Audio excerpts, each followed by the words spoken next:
Shabbat Shalom, everyone.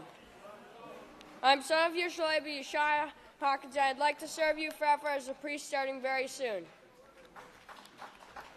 It's now time to start finding your seats for Sabbath services. Shabbat Shalom, everyone. My name is son of Yeshua Hawkins, and I'd like to serve you as a priest starting very soon. It's a privilege and honor to present to you the sons and daughters of Yeshua now entering the sanctuary. I now present one of the sons of Yeshua, Obadiah Hawkins. Shabbat Shalom, everyone. You may be seated. May the peace of Yahweh be with each and every one of you. Today I'll be talking about Yahweh's protection against nuclear war is conditional. Yahweh's inspired scriptures show us absolutely that we'll have nuclear war in this generation that will darken the sun and burn the earth in 1 hour. Yahweh's protection against nuclear war is conditional, and it's only if we keep His laws, His statutes, and His judgments. Yahweh can save us from this prophesied time of trouble that the world has never seen if we put away our sins. And if you please turn over in your Book of Yahweh to Isaiah chapter 59.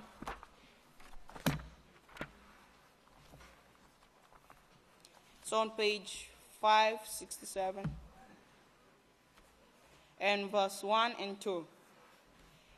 And says, "Behold, Yahweh's hand is not shortened that it cannot save, nor his ear heavy that cannot hear, but your own iniquities have separated you from your Father, and your own sins have caused him to hide his face from you, so he will not listen."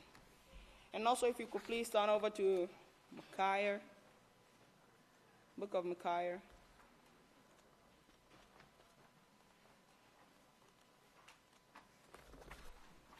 And it's on page 705, and it's Micaiah chapter 3 and verse 4. And it says, "Then they will cry unto Yahweh, but he will not hear them. He will hide his face from them at that time because of the evil they have done." From these two scriptures, we can clearly see that Yahweh will not listen to us because we have sinned, and when we sin, we cut ourselves off from Yahweh. Through the 6,000 years of history, the scriptures show us that Yahweh, the creator of heaven and earth, has been warning mankind about this way they chose through his prophets. And we can read about how Cain chose this way. If you please turn over in your Book of Yahweh to page 3. And that's Genesis chapter 4. Now look at verse 6 and 7. And we'll go over to verse 14. And verse 6 says, "So Yahweh said to Cain, Why are you angry? Why are you downcast? If you do righteousness, will you not be accepted? And if you do not do righteousness, sin is crouching at your door. The desire to sin is with you, but you must overcome it." And if you could go over to verse 14, it says, "Surely you have driven me out this day from the face of the ground. I shall not be seen by your face. I shall be a fugitive and a vagabond on the earth, for there shall be continual war, vengeance, and retaliation." This way of vengeance and retaliation is what we see in the world today. Mankind has never possessed such great destructive weapons until this generation that started with the birth of the last day's witness and the computer. Okay, I came across an article that said, "Atomic Armageddon is just 30 minutes away," and I got an excerpt from it that says, "U.S. and Russia are once again pumping up the nuclear arsenal, moving the doomsday clock 3 minutes before midnight." We can clearly see that the end is near. From what we've just read, we can clearly see that the end is near. And also through what our high priest Yeshua Messiah told us in Matthew 24. Please turn over to Matthew 24.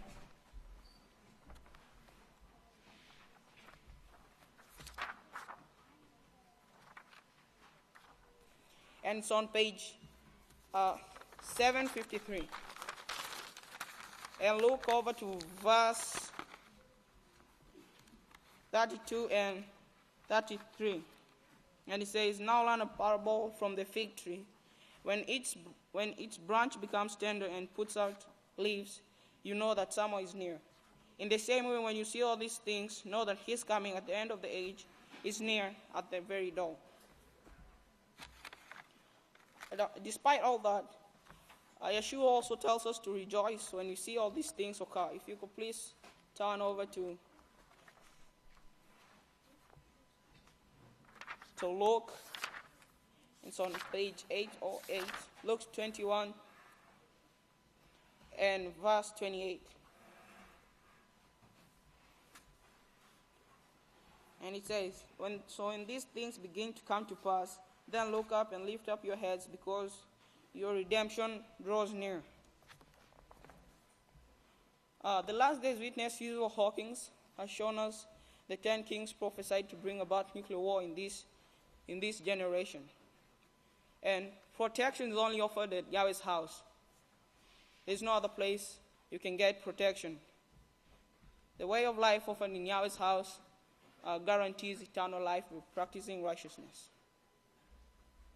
Yahweh does not force us to go his way, but gives us a choice. And if you could please look over to Deuteronomy and chapter 30, and look at verse. It's on page 173, and look at verses 15 and 19. And it says, "See, I have set before you this day life by righteousness and death by destruction." And verse 19 says, "I call heaven and earth as witnesses against you this day, that I have set before you life and death, blessings and curses, because you're free agents to make your own choice between righteousness and evil. Therefore choose life, so both you and your children may live." We should be rejoicing that Yahweh's kingdom is soon to take over and eradicate all the misery, pain, and suffering.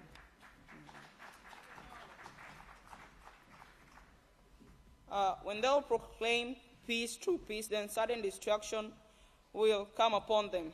As we can read in 1 Thessalonians, and it's on page 930. That's 1 Thessalonians chapter 5 and verse 3. It says, For they will say, peace, true peace, then sudden destruction will come upon them. As labor pains upon a woman with child, they will not escape.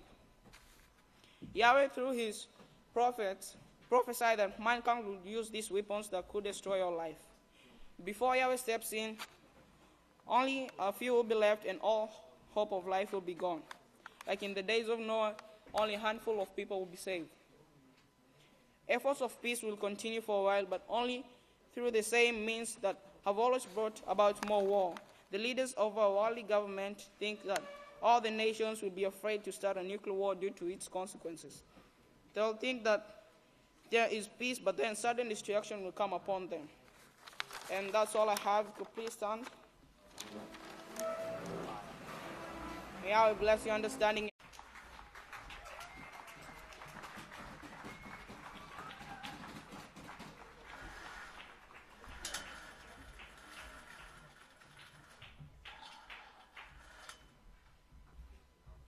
It's a privilege and honor to turn over to the next speaker, the great Deacon Shalom Hawkins.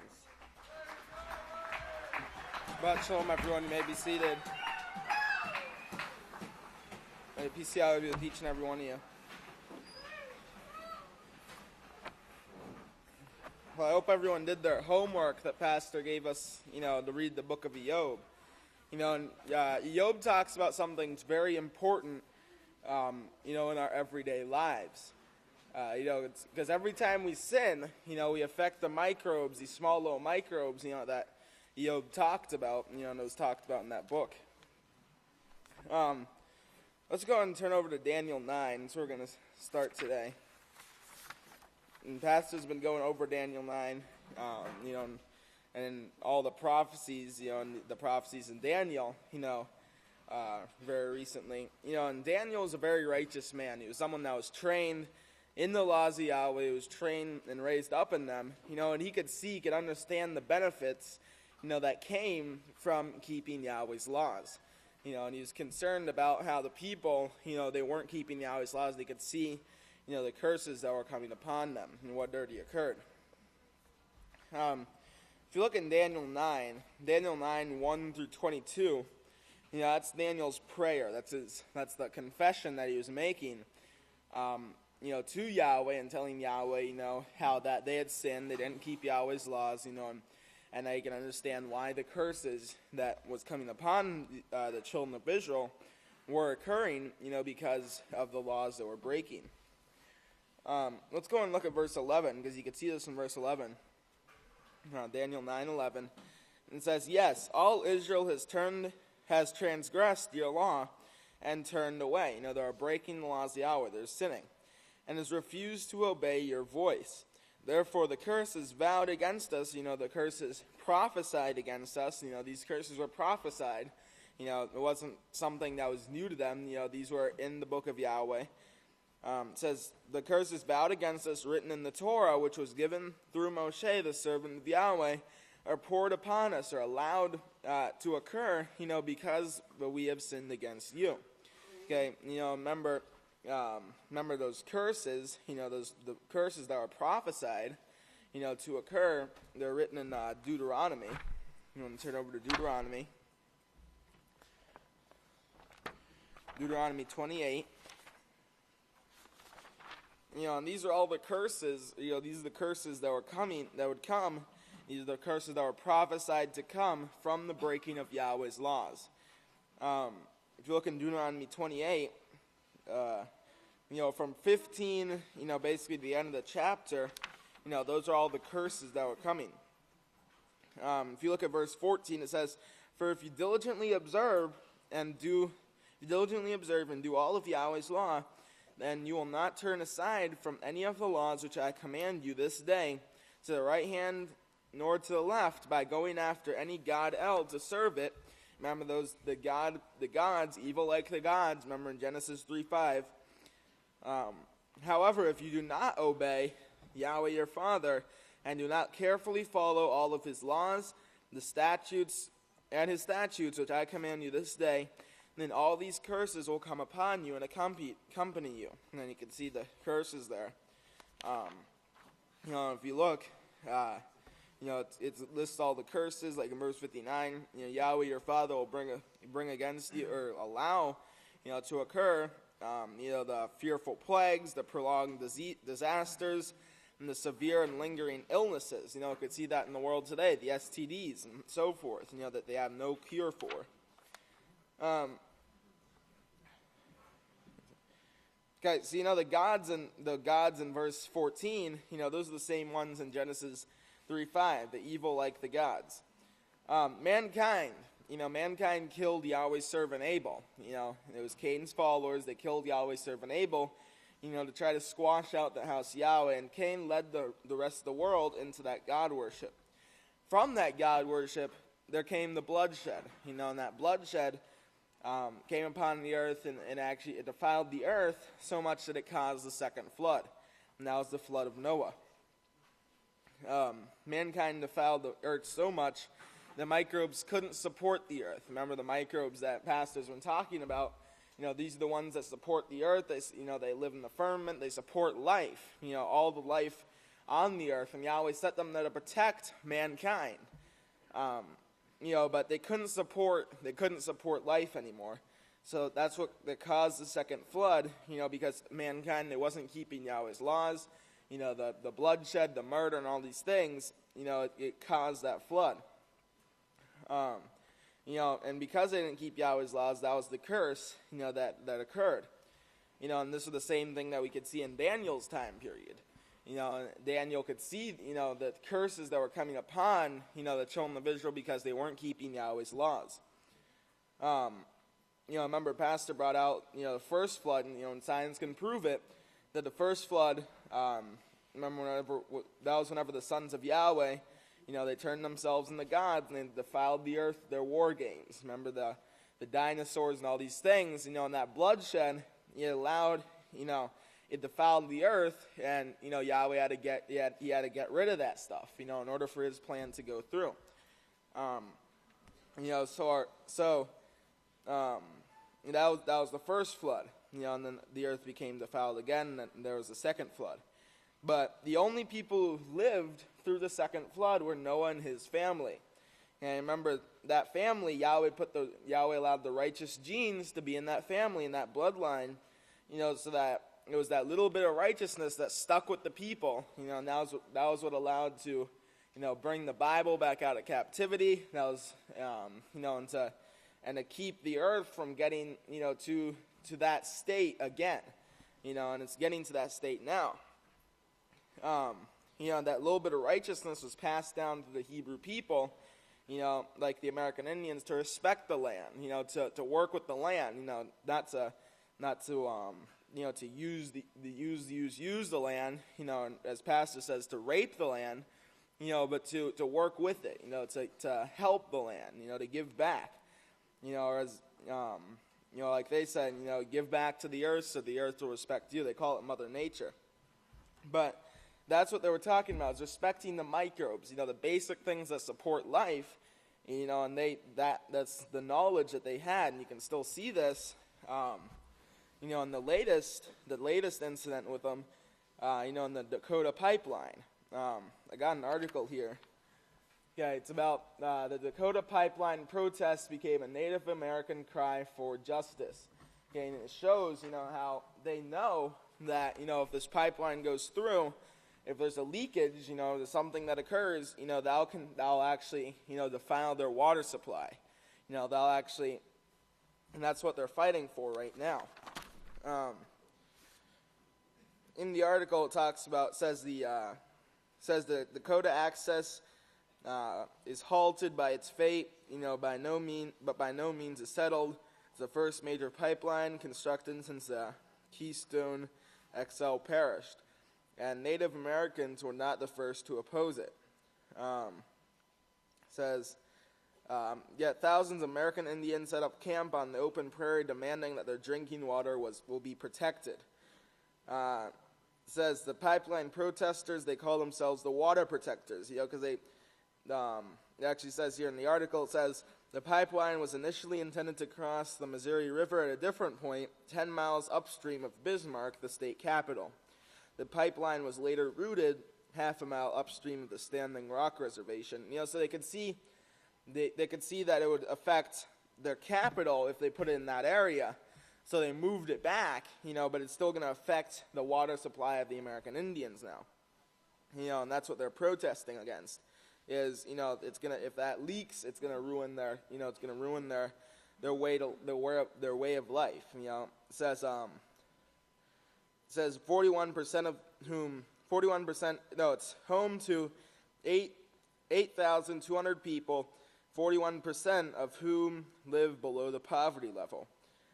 People on Standing Rock rely on the Missouri River for their drinking water, their irrigation, and their fish. Okay, so if this pipeline leaks, if there's something wrong with the pipeline, it's gonna contaminate that their life, the way they live, to where it's gonna make it hard for them. That's what they're fighting against right now. You can see that knowledge, of how they know, to avoid certain things, that will destroy the earth. Anyway, let's go back to Daniel 9.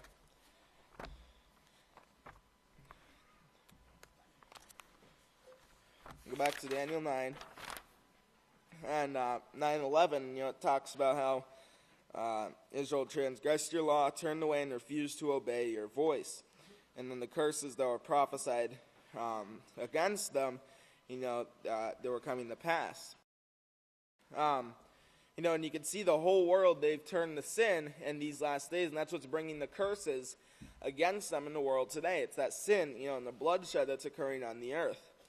If you look to Daniel 8:23, it says, in the last days of their kingdom, and this is the last days, when the transgressors have reached their fullness, the king of fierce expression, the skilled in trickery and deception. We can see that trickery and deception, coming forth from Yada. It's being taught by Yada, who sits on the 7 hills of Rome, the Vatican, and they're leading the people into this sin. If you look at Daniel 9:26, says, "And after the 62 weeks, the Messiah will be cut off without a successor. The people of the prince that will come will destroy the city and the sanctuary. Its end will be with the flood until the end of the war. Desolations are determined. And he will confirm a covenant with Rabin, or with many, or Rabin, for 1 week, 7 years. In the midst of the week, he will cause the sacrifice of the oblation to cease. And instead, he will cause the prevalence of the Lord of heaven until the destruction, that destruction is going to occur.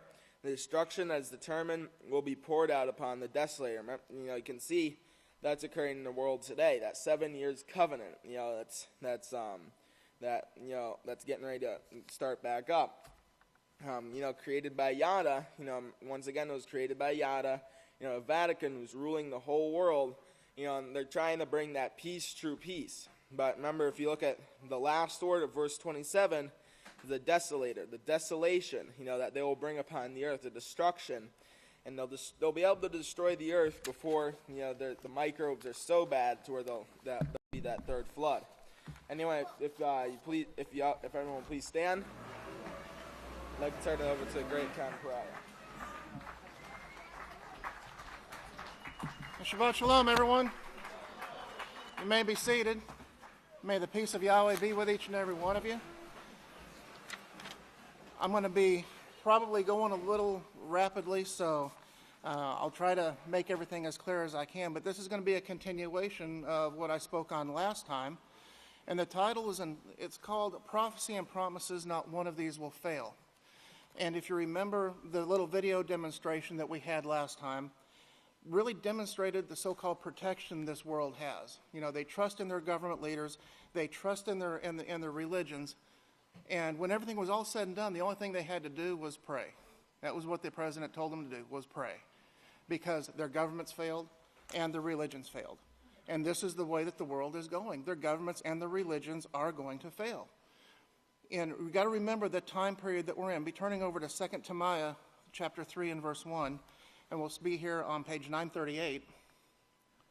2 Timothy chapter 3, verse 1. And we're told here, it says, also know this, that in the last days perilous times will come. And look at the side note there, the side note G over there for perilous. And you can see it means through the idea of reducing the strength, dangerous, furious, and fierce. And I think we can all agree that the time period that we are in at this time is quite dangerous. It's a fierce time period. There's sickness, disease, incurable diseases. Violence abounds all over the place. And you can't get away from it, but this is this system, the continual war, vengeance, and retaliation, this way of Cain that was from the beginning. And it also means now to have peril. It does mean, something that is likely to cause injury, pain, harm, or loss, and the possibility that you will be hurt, killed, or that something unpleasant or bad will take place. But continuing on here in verse 2, here it says, and this verses 2 through 4 show the character of this world. Men will be lovers of themselves, covetous, boasters, backbiters, proud, blasphemers, disobedient to parents. And the disobedient to parents is actually getting worse and worse. As each passing day goes, it gets much worse. Without natural affection, truce breakers, brutal, despisers of those who are righteous. We don't see any of that going on, I don't think. Traitors, betrayers, headstrong, lovers of pleasure more than lovers of Yahweh. And this is what is put forth from this agency that sits on 7 hills. And now verse 5 there it says, having a form of holiness, but denying the authority of it, from such turn away. Now, this form of holiness, you got to remember what this agency that sits on 7 hills has pushed. It's the same thing that was pushed from the beginning. It's this mixture of righteousness and evil. Now, this concerned the Apostle Shaul. Take a look at 2 Corinthians chapter 11 on page 907. This was of current concern to the Apostle Shaul. And here in verse 3, page 907. Guess I get the right page here. And here in verse 3 here, he shows here, he says, "But I fear that by any means, as the serpent subtly deceived Eve, with her craftiness, so your minds may be corrupted and led astray from the simplicity that is in Messiah." You know, the way to salvation is very simple. The way to protection is very simple. And as we're going to see, it boils down to simple obedience. That's all it boils down to, obedience to the one sent, obedience to the laws of Yahweh. And then you see the works in the world here, and it shows, "For such are false apostles, deceitful workers, transforming themselves into the apostles of the Messiah. And no marvel, for Satan herself is transformed," and that word transformed can mean disguised. They're disguised as into an angel of light. "Therefore it is no great thing if her ministers are also transformed as the ministers of righteousness, whose ends will be according to their works." And as Yahshua put it quite simply, by their fruits you're going to know them. You're going to know the people by their fruits. Now, as the serpent subtly deceived Eve, Genesis chapter 3 on page 2. Genesis chapter 3 on page 2. In verse 1 shows, "Now the serpent was more subtle and crafty," showing the character, showing how she works, was more subtle and crafty than any beast of the field which Yahweh had made. And he said to the woman, "Has Yahweh indeed said that you shall not eat of every tree of the garden?" And the woman said to the serpent, "We may eat of the fruit that is in the garden, but of the fruit which is of the tree which is in the midst of the garden, Yahweh has said, you will not eat of it, you shall not eat it or touch it, or you will die." And the serpent said to the woman, "You will not surely die. For he knows that the day that you eat of it, your eyes will be opened, and you will be as gods, knowing righteousness and evil." And I want to take a look at this, verse 5 here, this knowing righteousness and evil. Now, to know, when you know something, it actually means more than just to be well informed or have information about something. But according to Webster's dictionary, the word know means to perceive directly. It means to have an understanding of, and it also means to have the experience of. Okay, to have the experience of. Webster's thesaurus shows that this means to come to a knowledge of something by living through it, by actually living through it. And they give the example here of a gripping news story about orphans who have come to know full well the horrors of war. And a synonym to that is experience, or to suffer. So it's knowing righteousness and evil, actually experiencing this firsthand for themselves is what the serpent was telling Eve. Now, years ago, Pastor wrote that Satan deceived Eve. This is the reason Eve was deceived. Satan deceived Eve because of her rebellious attitude. She committed idolatry by allowing someone other than her head to teach her. She no longer desired to serve her head, and her desire turned to another who had rebelled against Yahweh. And this is the same thing that took place with the elders of Israel when the elders of Israel approached Samuel. There in 1 Samuel chapter 8, they rejected Yahweh. And the thing we have to remember, brothers and sisters, is that people become impatient, or they're looking for an excuse, some people, to leave the house of Yahweh and Yahweh. You can't leave the house of Yahweh and still serve Yahweh. It's impossible. You cannot do that. Do not be deceived. You cannot do that.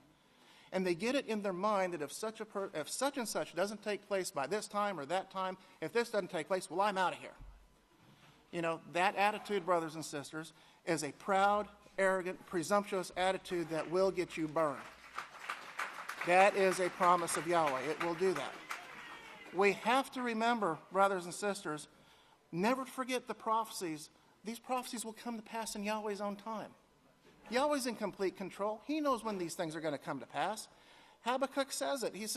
Habakkuk says that though it seems slow, the vision is yet for an appointed time, but at the end it will speak and it will not lie. Though it seems slow, wait for it because it will surely come. It will not delay. Think about this. How long did it take from the time of the prophecy of the destruction of the temple that would take place when it was prophesied? How long did it take for that to come to pass? How long did it take to come to pass for the reestablishment of the house of Yahweh in the last days to take place after the house of Yahweh was killed off by the Emperor Pope Diocletian? How long did it take? almost 1,900 years for that one to come to pass. How long do we have to wait for these things? Yeshua says it in Matthew 24:13. But he who endures until the end. He who endures until the end. Whatever that end is, whether it's Yeshua coming and reestablishing his government fully on this earth, or whether we're allowed to go to sleep and go to rest, it doesn't matter what that end is. We have to endure until that end. But the proof of the fulfillment of Yahweh's prophecies is all around us. We don't have far to look. All we have to do is look. Deuteronomy 28. Deuteronomy 28, there's a summary of the promises that come from either keeping the law or breaking the law. The blessings or the curses, the rewards or the consequences. And these in and of themselves are prophecies that are being fulfilled before our very eyes. What takes place when we eat pork? What takes place when we reject these laws of Yahweh? You know, when we eat pork, when we violate these laws, what takes place? These curses come upon us, and we can see the sickness and the disease all brought about through mankind's rebellion. That's what's brought it about. Isaiah 34:16 tells us to search out the book of Yahweh and read that not one of these will be neglected. Not a single prophecy will be neglected. Not a single promise is going to be neglected. Now, if you remember when Shaul was taken before Felix in Acts chapter 24 on page 867, when he was defending himself before Felix, what was his answer? What were some of the things that he was saying here in Acts 24:13? Shaul's defense before Felix was in verse 13 here. He says, "Neither can they prove the things which they now accuse me of." The accusations that were brought forth against our pastor and overseer, they couldn't prove anything because nothing had taken place. In verse 14 he says, "But I confess to you that after the way which they call heresy, so I worship the Father of my fathers, believing all things which are written in the law and the prophets." And this is our foundation. This is the stability, the foundation. These laws and prophecies are the stability of our times. These are the things we have to hang on to. These are the things we have to hang on to.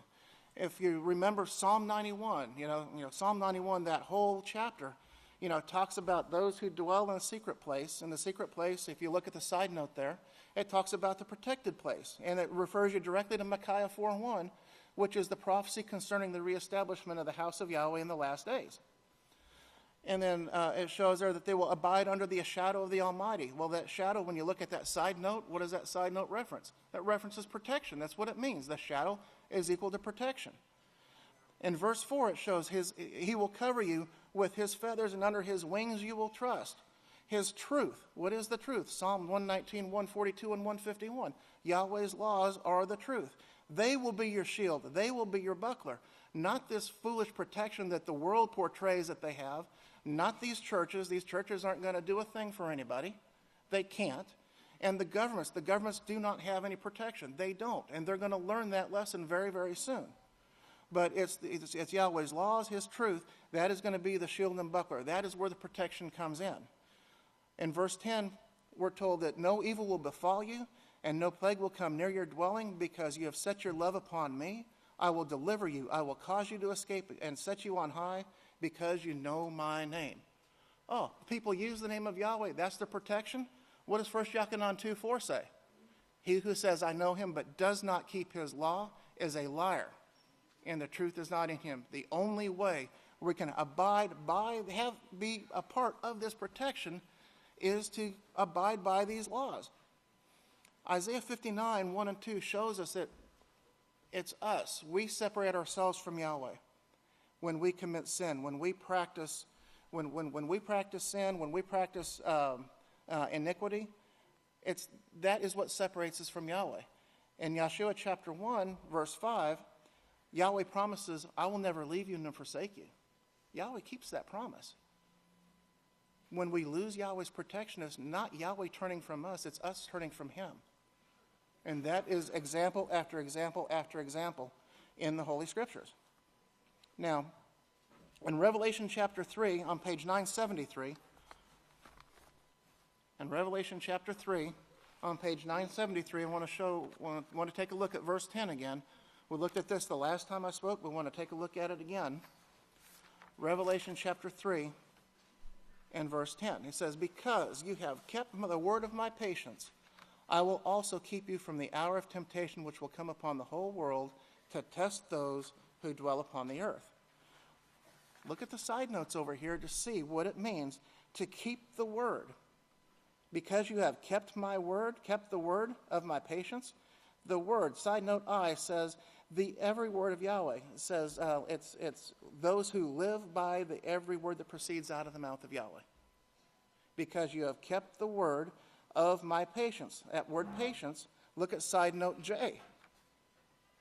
Side note J. It says Yahweh tries us by setting his laws in front of us to see if we will do what he has commanded or not. The same thing Yahweh did with the children of Israel when they were brought out of Egypt. Remember when he had allowed them to hunger and fed them with manna? That was the whole purpose of that, to see if they were going to be obedient or not. And because you have done this, because you have done these things, I will keep you from this hour, from the hour of temptation. You know, these perceived delays that people complain about sometimes, and it's all it is, it's a perceived delay because Yahweh's in complete control. Why don't we, instead of complaining about it, why don't we redeem the time and use that to get a little bit more sin out, to iron that garment, make that garment a little less wrinkly, get those spots out so that we can be fully prepared when Yahshua does come, when we are commanded to take our place, to stand in our place. But that word hour is number 5610 in Strong's, and it does mean time. Now, the temptation means to putting to proof. It means experience of evil. Okay, and it comes from 3985, which means discipline, and it means to prove, which comes from 3984, which comes through the idea of piercing, and also means to test. So, not only in this scripture here, in Revelation 3:10, not only are we promised the protection from the nuclear burning, but we're also promised the protection from the first-hand experience of sin. Yeah, we are promised protection from that. And remember what Satan tried to deceive Eve, what she successfully deceived Eve into doing. Oh, you need to experience this for yourself. Years ago, a pastor said, experience is not the best teacher. He says, experience is not the best teacher. Trusting in Yahweh and trusting and believing into the one sent. Now that is the best practice that we can have. But it's, we're covered, we experience this protection. And the key to all of this, the key to our protection and the key to our success is simple obedience. It's what Deuteronomy 28 shows. These things are coming upon the world simply because they did not obey Yahweh their Father. Okay? And for my last scripture, I would actually like to turn to Revelation chapter 21 because, we are in these troublous times. And these times, are going to get worse. Our time of testing is going to get more severe, as Pastor said. But as long as we are obedient to the one sent, we hang on, we hang on to the every word that proceeds out of the mouth of Yahweh, we have nothing to fear. Yahweh will see us through this. He promises us this. And this is what we have to look forward to. Revelation chapter 21, look at verse 1 here. It says, "And I saw a new heaven and a new earth, for the first heaven and the first earth had passed away, and there was no more sea. And I, Yachanan, saw a holy city, Yahweh Shema, coming down from Yahweh out of heaven, prepared as brides adorned for their husband. And I heard a great voice out of heaven saying, Behold, the tabernacle of Yahweh is with men, and he will dwell with them. They will be his people, and Yahweh himself will be with them and will be their father." It's not promised to anybody else. "And Yahweh will wipe away all tears from their eyes, and there will be no more death, neither sorrow nor crying, nor will there be any more pain, for the former things have passed away. He who sat upon the throne said, Behold, I make all things new. And he said to me, Write, for these things are true and faithful." Yahweh keeps his promises. "He who overcomes will inherit all things. I will be his father, and they will be my sons and my daughters." With that, brothers and sisters, may Yahweh be with you and bless you. May Yahweh bless your understanding. If everyone will stand, I'll turn it over to the great Kohan, Elia Hawkins. Shabbat Shalom, everyone. You may all be seated. Of course, in our world today, we have this everlasting, the gods trying to tell you how they can keep you alive. They can heal you from the things that you go through. And, of course, the things that you suffer, this little pill will make it better. Well, doctors are bragging and calling it a medical breakthrough where they were able to take a woman who was dying. Her lungs had been severely infected. She was needing a lung transplant.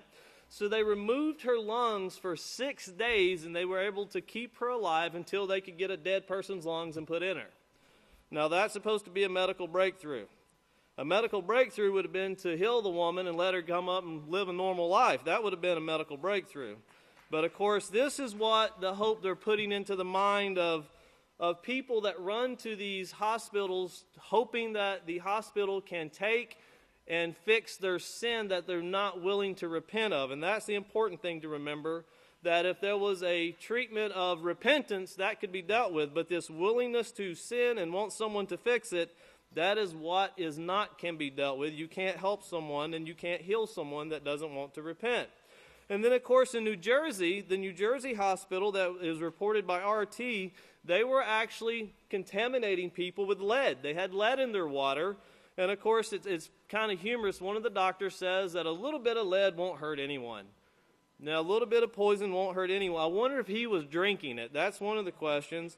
And, of course, then he says, well, what you need to do is avoid the source. Well, the source was the hospital, so stay away from that hospital in New Jersey. And then Big Pharma. Remember, it talks about the sorceries and revelations, the money they make from it. There was a drug that was put out on the market, and, of course, the article will explain what this drug is. And it was set up for test trials, and they had to stop the test trials due to the people they were testing were dying at alarming rates from heart attacks and strokes. Now, did they stop it? No, it went on the market. And it literally says they bribed other companies to keep their mouth shut and to stay away. Well, the FDA, the Food and Drug Administration, they learned of this. They were made aware of it. Now, did they pull it off the market? No, they said you just need to tell these people if you take it as directed, you will most likely die of a heart attack or a stroke. Now, that's the ones that are supposed to protect you and keep you safe out in this world, and, of course, they're not doing their jobs. And then, of course, the Trident missile system, that is a nuclear missile system in the UK. They actually were reporting on how a launch actually failed. It did not work as it's supposed to, and, of course, they're trying to refund this dilapidated system. It's old. It needs to be rebuilt up. But watch Theresa May as she answers the questions of the reporter who's asking her, and imagine the frustration of getting everything but an answer that this man is going through. And, of course, this last week, Pope Francis compares Donald Trump to Hitler. Compares him to Hitler, but he says he will give him a little bit of time before he passes judgment on him to see which way he's going to go. And then, of course, President Donald Trump also actually this last week threatening to send federal agents, put martial law into effect in the city of Chicago due to the alarming rate of murders. They've already had 228 shootings. That was in the first 26 days of this year, and 42 homicides. And also watch later next month, President Trump has also invited Benjamin Netanyahu to the White House. Now, of course, they will be discussing things concerning that two-state solution. That will be the main topic, I'm sure. And then, of course, Donald Trump also is moving forward. President Donald Trump is moving forward with the building of the border wall. Now, keep in mind, he has said, of course, Mexico will pay for this. And Mexico has said, no, we will not pay for this. So keep in mind, who in the end do you think will pay for this? You got it. Everything you buy that comes from Mexico will go up at least 20% of whatever that wall costs, and that's how they're going to do it. In the end, the people buying the products will pay for that wall if they do so put a wall up. Mexico or United States won't pay for it as a government. It's the people that will bear the burden, so to speak, of these things. And then President Trump also signed an executive order this week. He signed an amazing amount of bills. You can see what Daniel was speaking about with all of these laws signed into effect. But he actually said that heavy vetting, not allowing certain countries to enter the United States through an executive order for the next 30 days would be put into effect. Now, it's very interesting because if you remember, General Wesley Clark said years ago, and we showed it in the sanctuary before, and we'll show it again to bring it back to remembrance, where it said that Donald Rumsfeld had said that we're going to go to war with 7 countries in 5 years. And, of course, those countries were Libya, Sudan, Somalia, Syria, Iraq, Iran, and Lebanon. Well, it's very coincidental, I'm sure, that the 7 countries that have been placed in executive order that they're not allowed into the country are Libya, Sudan, Somalia, Iraq, Iran, and Yemen. So Lebanon was the only one that changed, but it's very interesting that those countries fall into that category. And then Hamas. Now remember, Hamas is the leading rulership party in Palestine.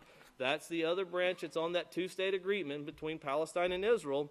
They have said that they are to release a new political document stating their new political views soon. They didn't say how soon, but they said they would be releasing it soon.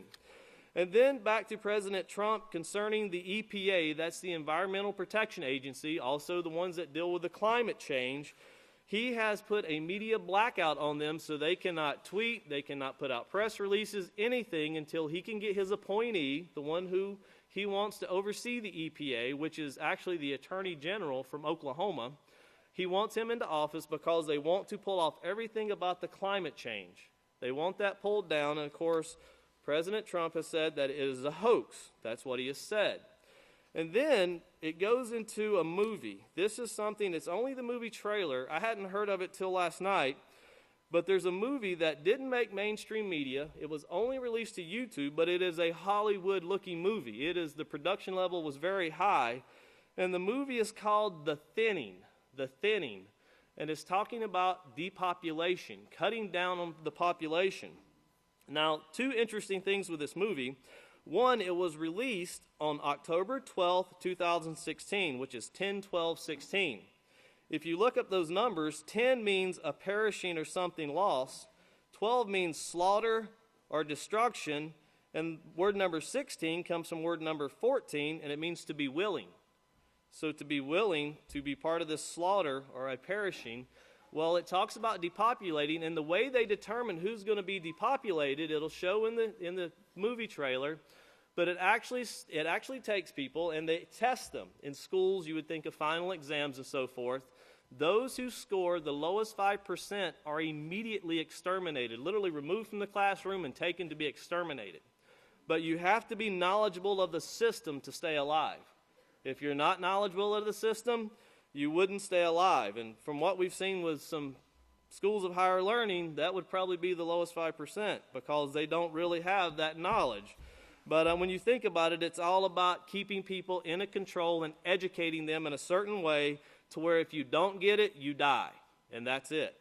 And then, of course, the doomsday clock this week was moved up closer to 2 minutes and 30 seconds till midnight.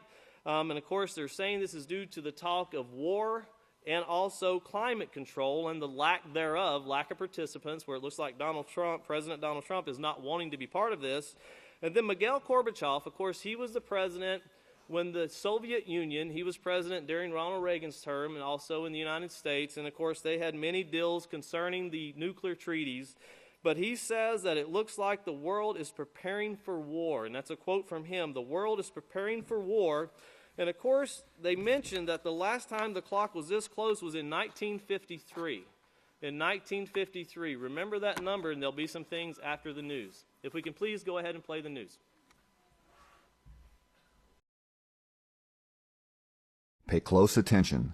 The news you're about to see is fulfilling Bible prophecy.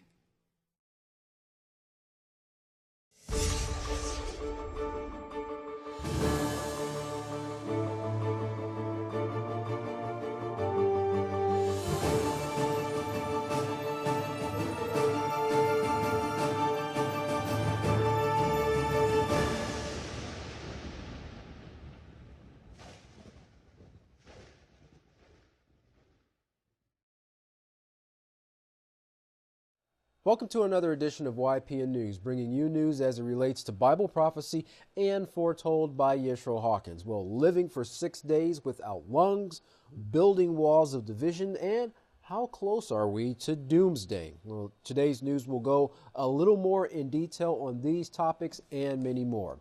But first, it's being called a medical world's first. A woman on a list for a double lung transplant lived for 6 days without her lungs inside her body while she waited for the transplant.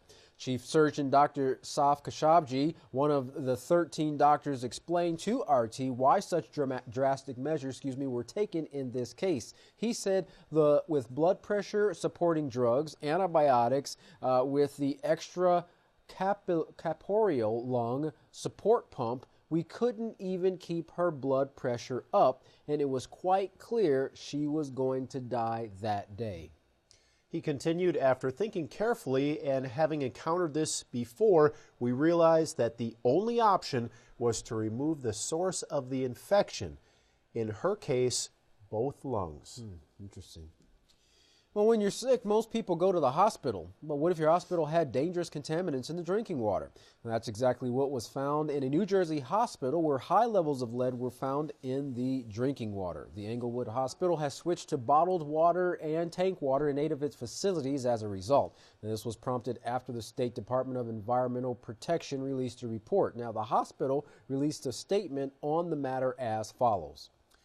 Out of an abundance of caution, we are providing bottled and or tank water throughout our medical center, including on all units for patients and employee use in the kitchen for all meal preparation. We have placed notices about this issue throughout the campus. Now, on December 21st, water samples from some of its buildings detected lead levels that exceeded the federal limit. After the hospital received a notice from the New Jersey Department of Environmental Protection, or the NJDEP, they issued a statement saying, "We take this issue very seriously and are working in cooperation with the NJDEP to determine the source of the lead and remedy the issue." The notice continued, "Our patients' health and safety is our primary concern. We are being vigilant in our efforts to maintain a safe and healthy environment for our patients, visitors, and staff, and all those who come to our facility." Well, Dr. Bruce Ruck, the managing director of the New Jersey Poison Center at Rutgers University, said that it was highly unlikely that anyone exposed to lead at the facility is in any real dangerous risk because it was for such a short amount of time, and those who would have been exposed would not have ingested any significant amount of lead. In general, the amount of water that someone would drink at a hospital being very small, he's saying, it's very unlikely to have high levels of lead in their system. And Katan, that doctor concluded by saying that although no level of lead is good, the key is to separate the individual from the source. Yeah, makes sense.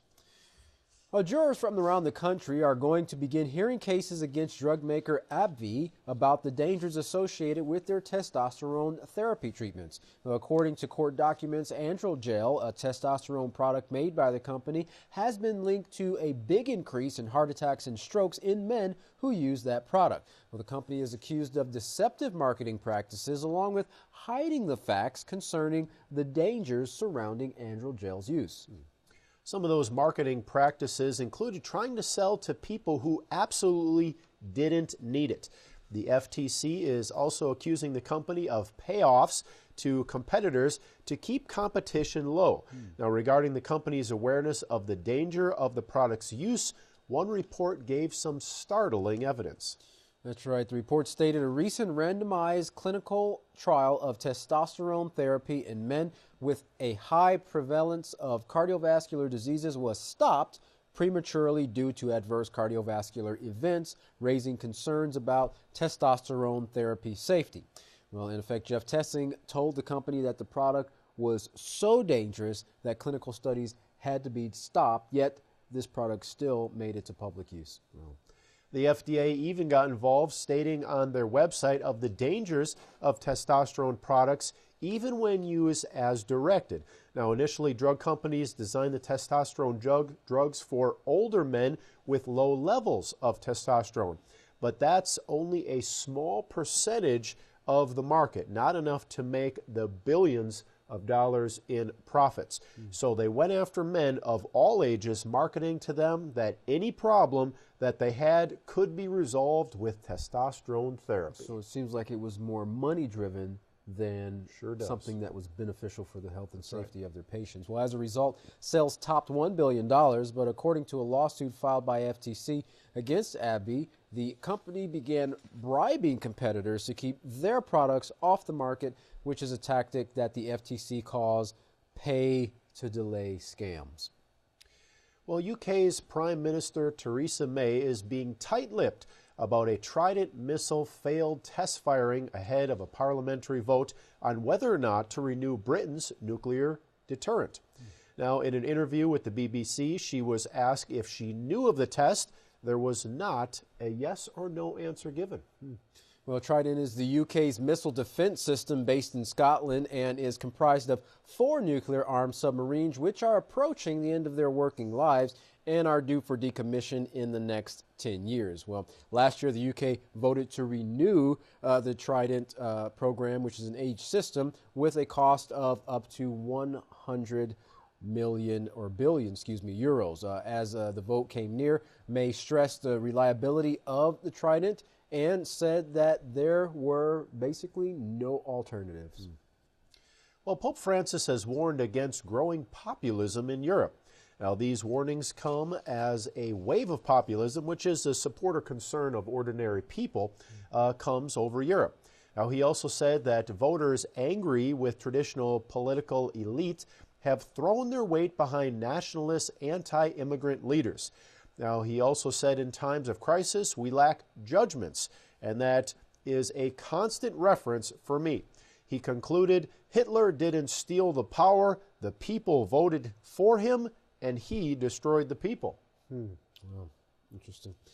Well, back to the Windy City, Chicago, where this year's number of shootings have already topped last year's, up to 228 from 2016's number of 216. 42 of those were homicides in 2017, compared with 32 a year ago. Well, President Trump said something has to be done about it or he will have to intervene. He tweeted, if Chicago doesn't fix the horrible carnage going on, 228 shootings in 2017 with 42 murders, up 24% from 2016, he said, I will send in the feds.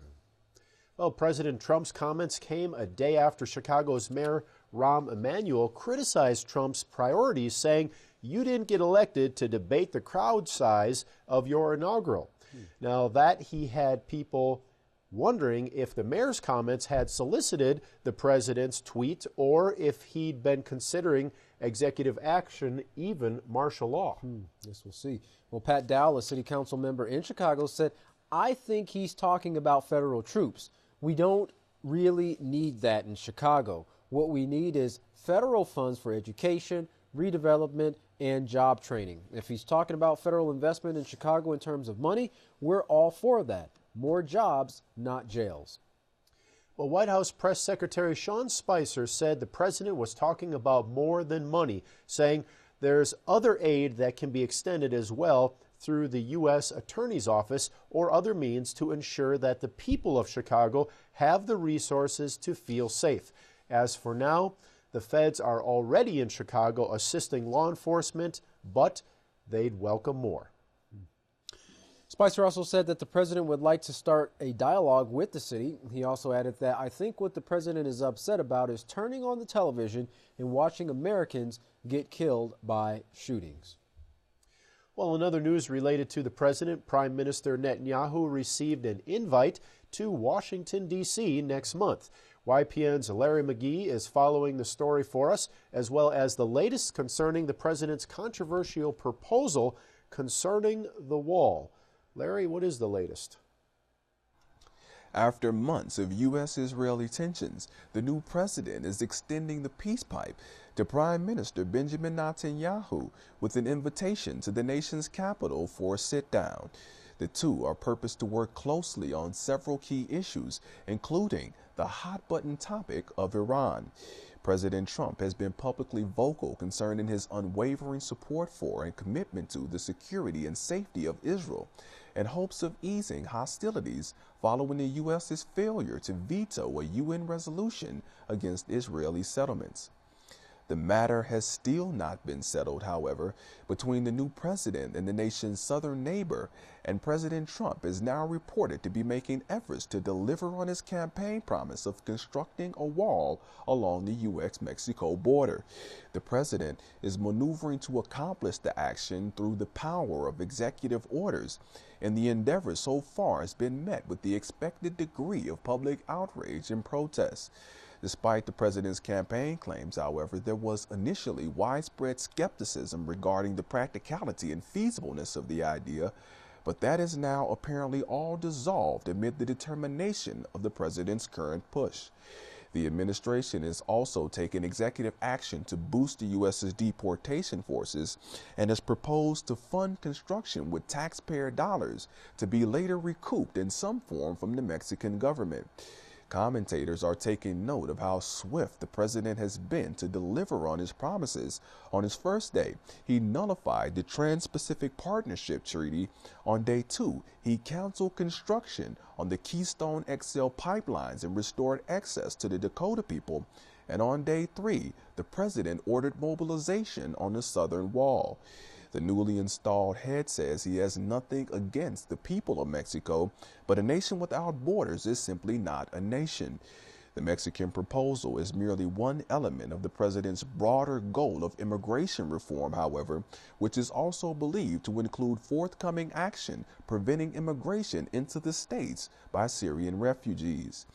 In commenting on that last detail in prior interviews, President Trump has stated that the U.S. has enough problems without allowing people to come in who in many cases, or in some cases, are looking to do tremendous damage.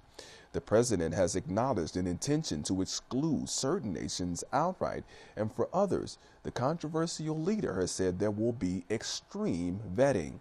This is all due to be a part of a plan that is reported to include suspending the refugee admissions program for 120 days, an indefinite blockade on Syrian refugees, and instituting an overall cap on refugees to be admitted into the country in 2017 to 50,000.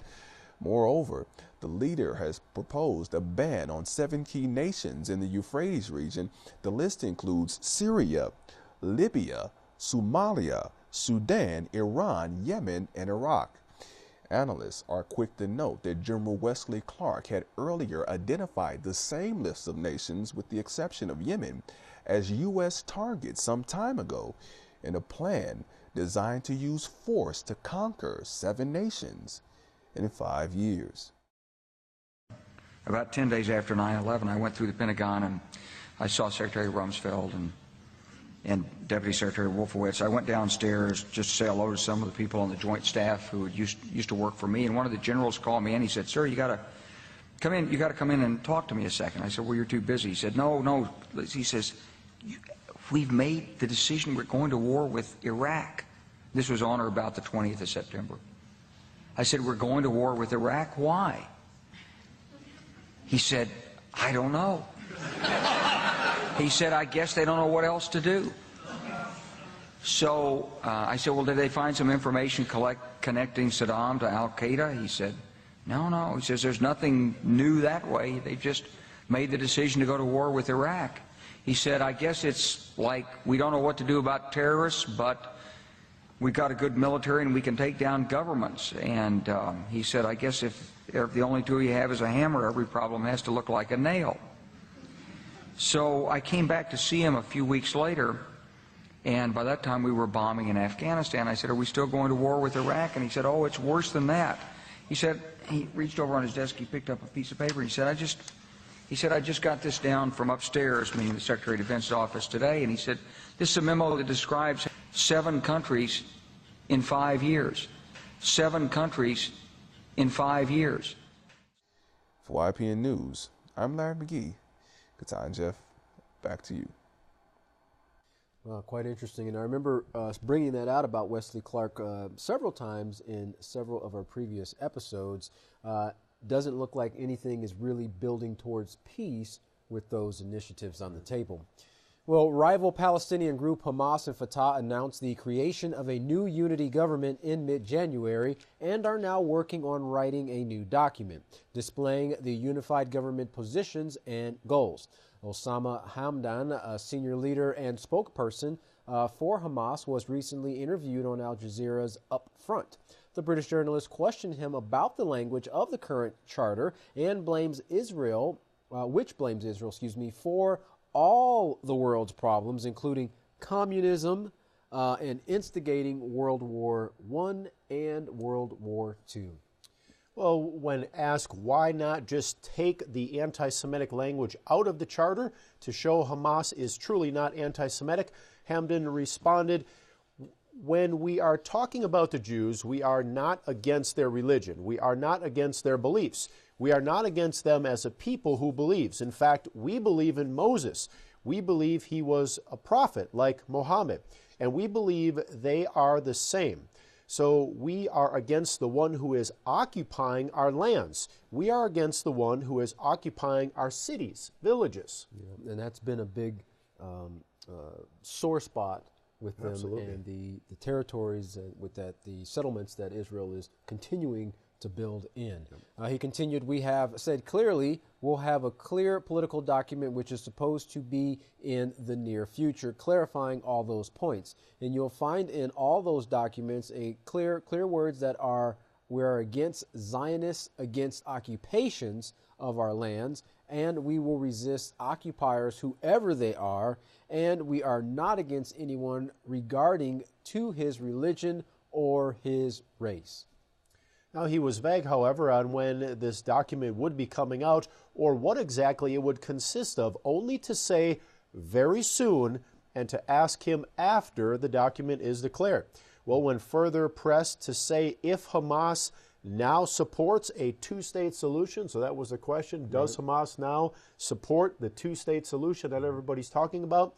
Hamdan made it clear he was not authorized to answer such a question. Kind of said, wait and see, wait for the document to come out. That's right. Well, the new U.S. administration is also working on changes in their government. The Environmental Protection Agency, in particular, is feeling the squeeze.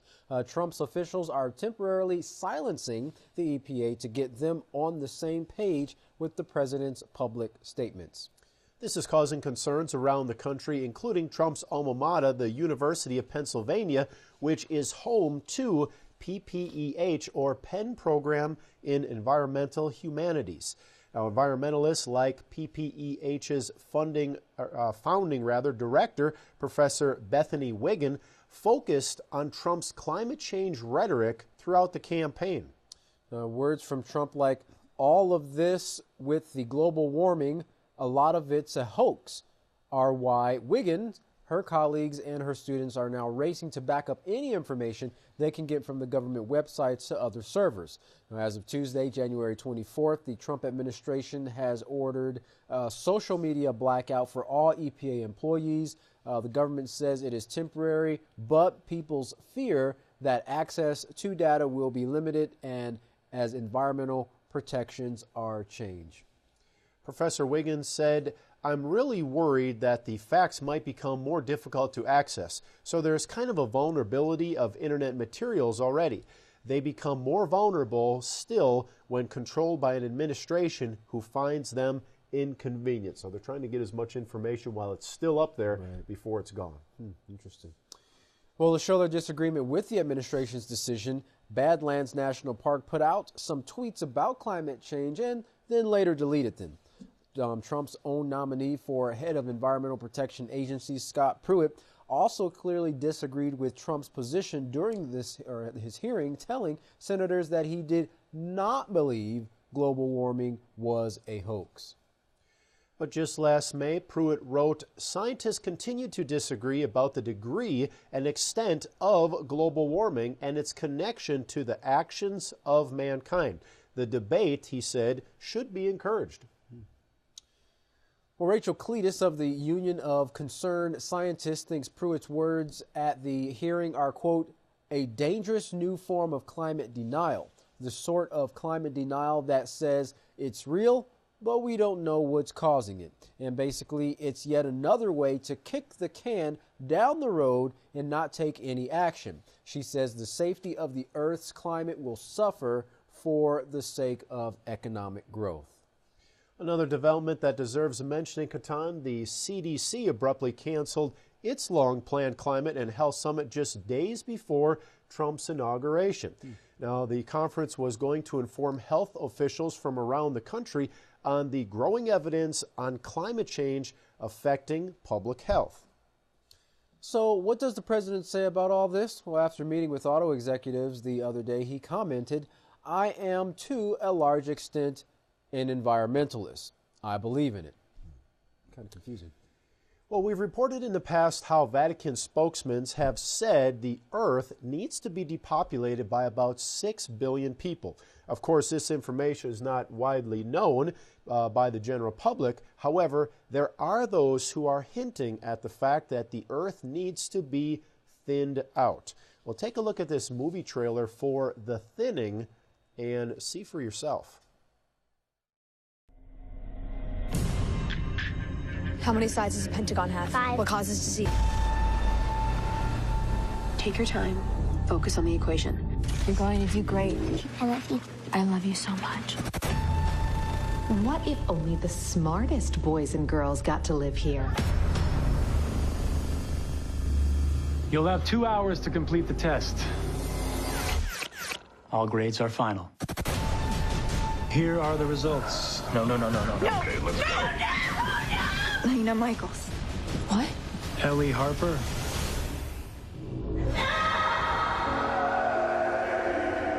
There are those that say the thinning is barbaric. Is it barbaric to be the best?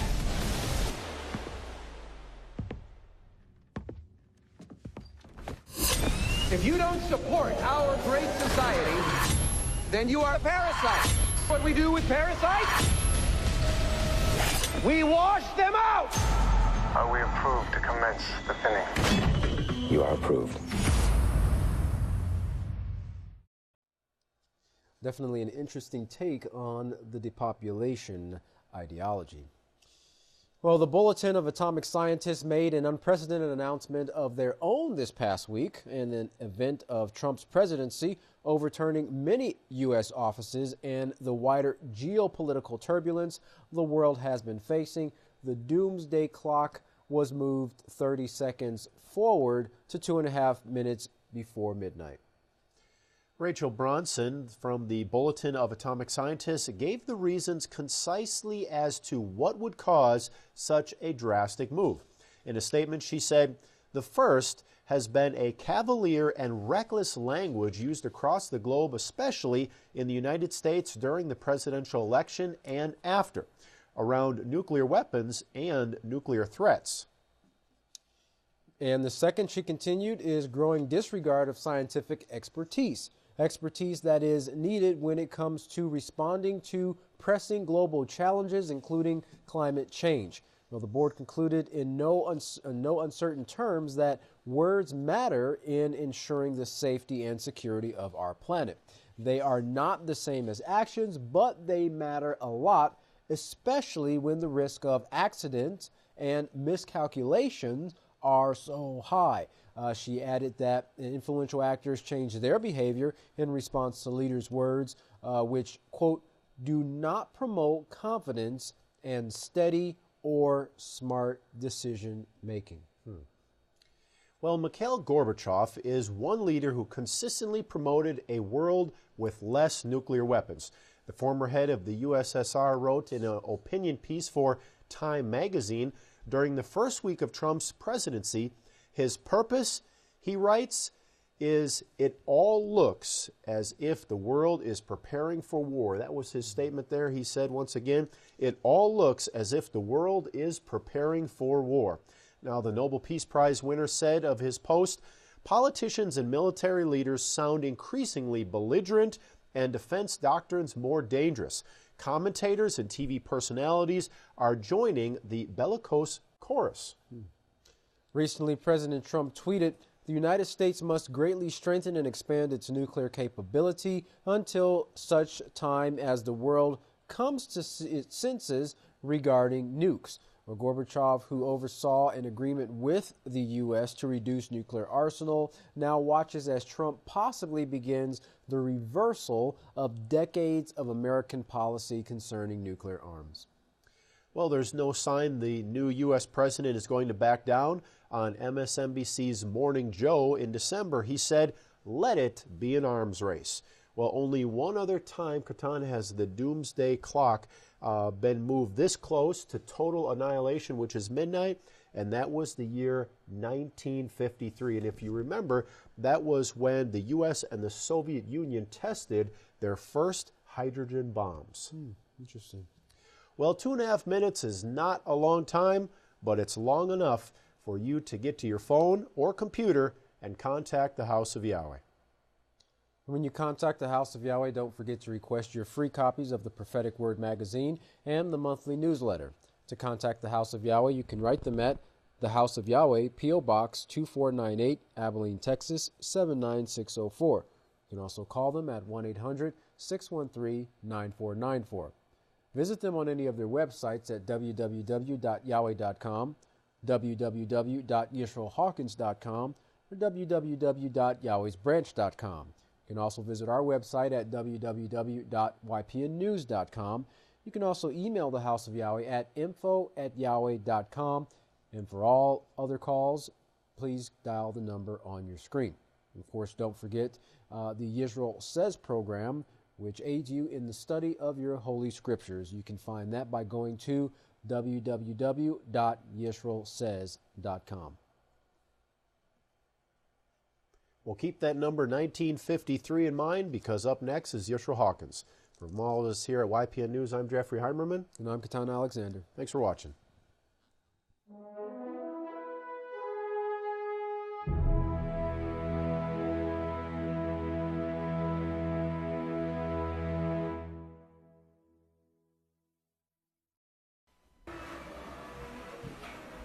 You may all be seated. Now, looking at the number 1953, it's important to notice in 1953, the Hebrew word for that means whom he hears. Whom he hears. It comes from two words. It comes from word 3006 or 3068, which is the word Yahweh. So Yahweh, who hears, is word 8085. So 1953, the Hebrew word 1953, literally comes from Yahweh who hears. Now, keep that in mind as turn over very quickly to Isaiah chapter 49. Isaiah chapter 49. And of course in verse 8 it says, "This is what Yahweh says." Now remember, he's speaking about Yisrael, the one who was protected, the one who was guarded. And of course from the bowels of his mother, he had made mention of his name. This is who he's talking about. And remember what Pastor has told us, and we will read it again in Isaiah, that every time Pastor is mentioned, him and his seed, him and those who follow the teachings of the chosen branch. So this is what Yahweh says, "In an acceptable time I have heard you, and in the day of salvation I have helped you.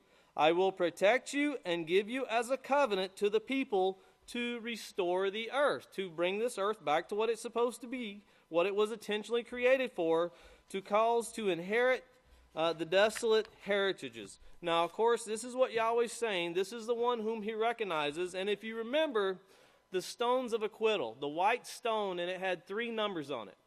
And if you remember, those numbers were 17, 28, and 74. 17, 28, and 74. And just for your notes, if you need something for a reference, you can find that in the 12th book of Yisrael, part 1, in verse 59. That's where Pastor talks about he saw this white stone and it had 3 numbers on it.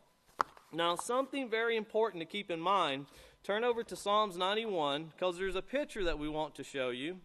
A picture, but we want to kind of understand what Yahweh's showing us. What Yahweh's showing us. And I'll show you the picture quickly so you can kind of have it in your mind. And of course, what you see is a city, and it's flooded. And of course, you have a helicopter right here. That's a Navy helicopter, U.S. Navy helicopter. And it's over this city that is flooded. And of course, this article is entitled, Trump Will Kill the Paris Climate Change Deal. Now, a little bit about this article before we go to Psalms 91. It says, Donald Trump has said that he will back out of the United States promise under the Paris Climate Change Agreement, which was enacted just 5 days ago. That's 5 days ago from the date of this article. If Trump wants to undermine international cooperation on climate change, he can do it legally and effectively, despite provisions that locks the U.S. in the deal for at least 4 years.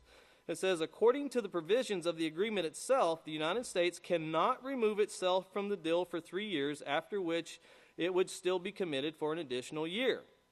There's another option, and it's far more aggressive. Trump could withdraw from the 1992 UN Framework Convention on Climate Change with just 1 year's notice. So it is possible for the United States to pull out of this deal with just 1 year's notice. And of course, in Psalms 91, this should be a very familiar scripture to us that we should all literally seek refuge in, as it says. And in verse 1, it says, he who dwells in the secret place, of course, we're speaking of Abel, of the Most High will abide under the shadow of the Almighty, or will walk in his way. We say to Yahweh, you are our refuge and our fortress. You are our Father, in you will we trust. And of course, verse 3, surely he will deliver you from the snare of the fowler and from the noisome deadly pestilence.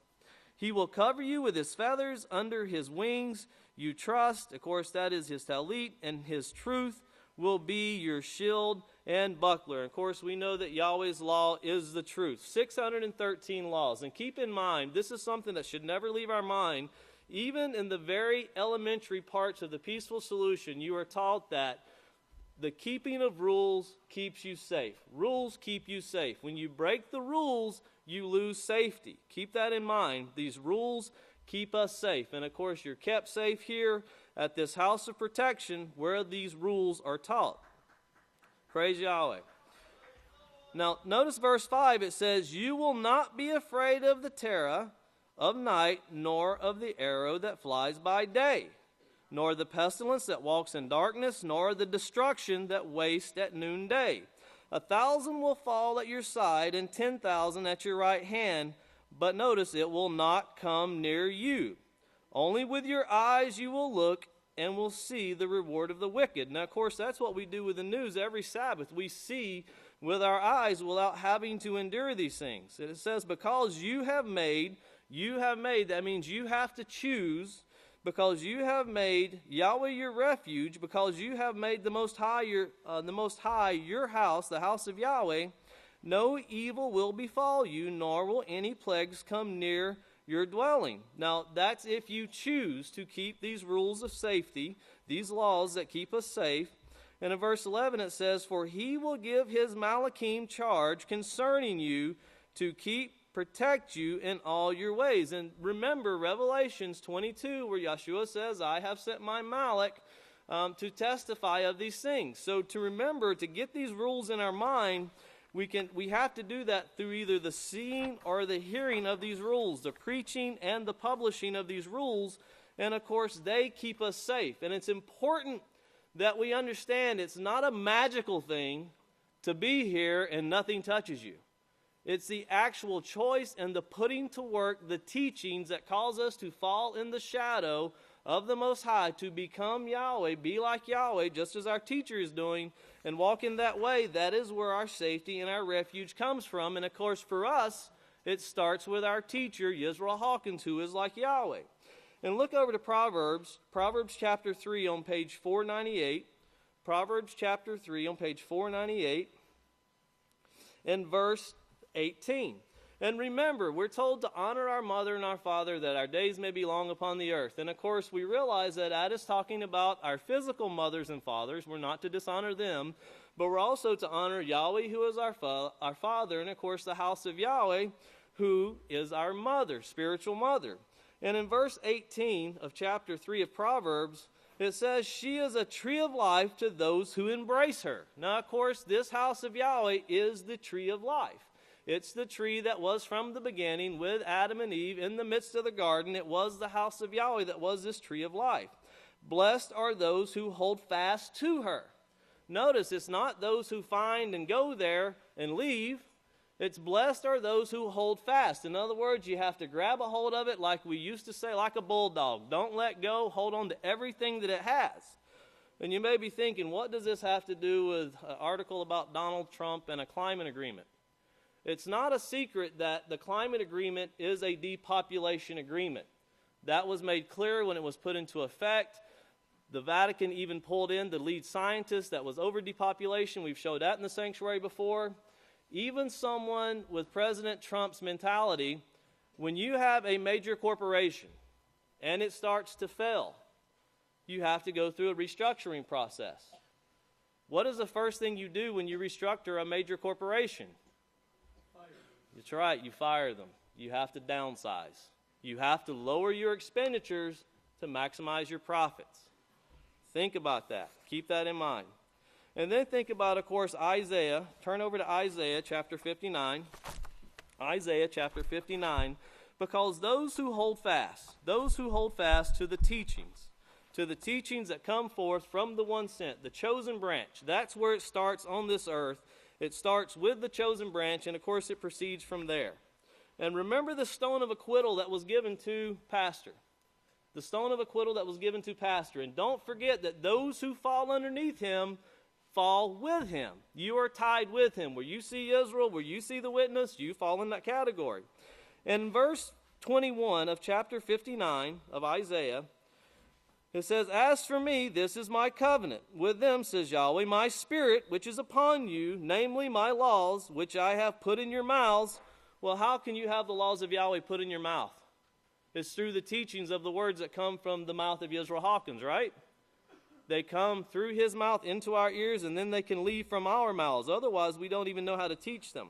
Well, my laws I have put in your mouth, they will not depart from your mouth, nor from the mouth of your seed, nor from the mouth of your seed, says Yahweh. So those who grab a hold of this tree of life and they do not forsake it, they will hold fast to this teaching, to these laws. And then look over to Isaiah 44. Isaiah 44 and verse 8. And remembering that those who hold fast to this house, they are counted as Yisrael Hawkins. They fall into the promise of the witness. And in 44 verse 8 we see, this is Yahweh telling us. This is what the instructions he's giving to Yisrael and his seed. "Do not fear, nor be afraid. Have I not told you from that time, and have declared, you are my witnesses," speaking to the two witnesses and their seeds, those who bind themselves to the chosen branch. "Is there another source of power except me? And truly, there is no other rock, I know not one." So we know this depopulation is coming. We know that it's coming through this climate agreement. Look over to Isaiah 43. Isaiah 43, verses 1 through 2. "But now this is what Yahweh says, who created you, O Jacob, who formed you, O Israel. Fear not, for I have redeemed you. I have called you by your name. You are mine. When you pass through the waters, I will be with you. And through the rivers, they will not overflow you. When you walk through the fire, you will not be burned, nor will the flame kindle upon you." When you walk through the fire, you have to literally look at, if you leave the house of Yahweh, once you go outside the gates where there will be a nuclear burning, you can pretty much equivalent that to burning in hell, because you've left this place of protection. That is the hell that will burn, and it will consume, as Isaiah 24:6 shows. But if you tie yourself to this branch, to this chosen branch, once again, let's go back to this picture on climate change. You see this helicopter right here? There's two things to notice. Of course, I want you to notice the date first. The date right here. Zoom it in very slowly. Not by choice. Can everyone see the date is November 9th? Can you see that? November 9th. If you can't, we'll show it. It won't zoom any closer than that, but it's November 9th. Well, very quickly, we'll go through some math. Very quickly. Remember the numbers that Pastor Stone of Acquittal is? 17, 28, and 74.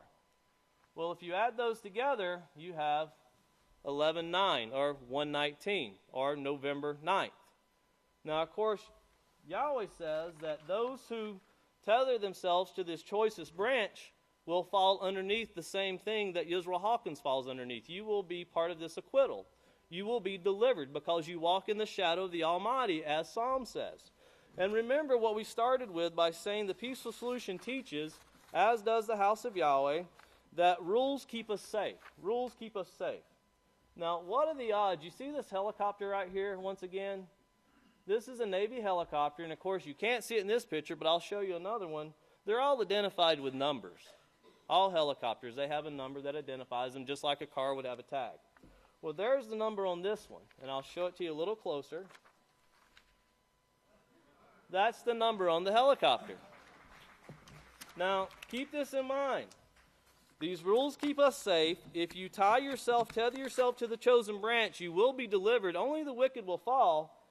And if you notice, this helicopter once again, do you notice how it's seeing the destruction that's taking place, but it's not coming upon that particular thing? Look at it as these laws, you will see it, 10,000 to one side, 1,000 to the other, but it will not befall you because you fall underneath the shadow of protection by tethering yourself to the choicest branch and the teachings that come forth from this great house. At this time, if everyone will please stand, I would like to introduce the greatest teacher in the world, the great Kahan Yisrael, Abel Hawkins. Shalom! Wow! We got a great crowd here, Yahweh. Praise Yahweh! You may be seated. There shouldn't be any doubts in anyone's mind now. Boy, with news like that falling right into place with the prophecies, it's always amazes me when I see it, but it's there and it's real. We're in that time period right now. Praise Yahweh. The Vatican is active too. Now, when you saw this news, I hope you remembered that we're supposed to have peace. The Pope was involved in it, and they called Abbas an angel of peace. Peace, lasting peace, true peace. Of course, that's what Thessalonians says also, that they'd call it. And then the Pope and Abbas walking hand in hand there. Full text of Paris Peace Conference, closing declaration over 70 countries. Didn't amount to anything. They just go right on fighting. Where's the peace? Where's the peace? It's not in Israel. In fact, Netanyahu's army says they're going to go full force. There is a way to peace, and we're bringing it out loud and clear. The many are seeking Bible renditions for answers. I've seen that word used. I started using it a few years ago instead of version because a rendition it's more or less a replacement. It's not really a translation. It's they render it what they believe it should be, and of course they want to support their own religions in doing so. So they render it wrong.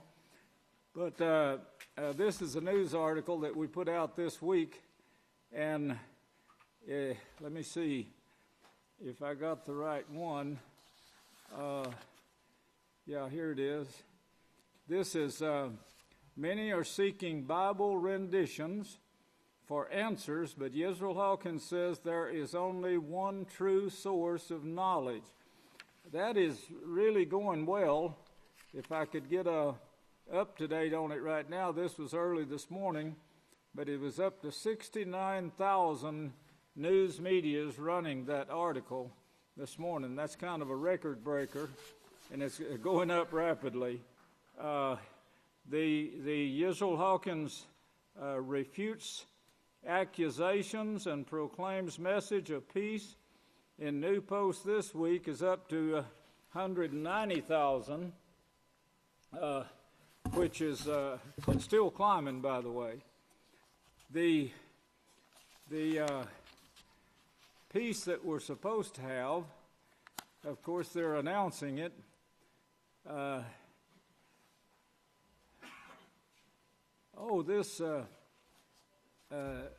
This we have a Ask Israel program.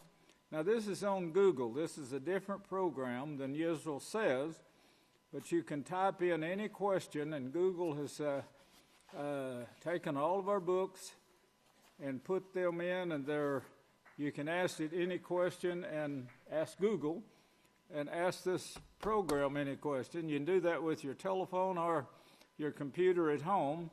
The House of Yahweh has added one more study aid to your toolkit.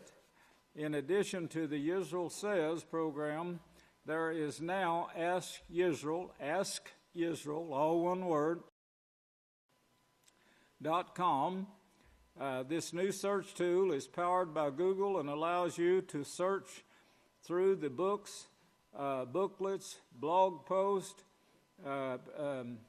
PWs, newsletters, and more.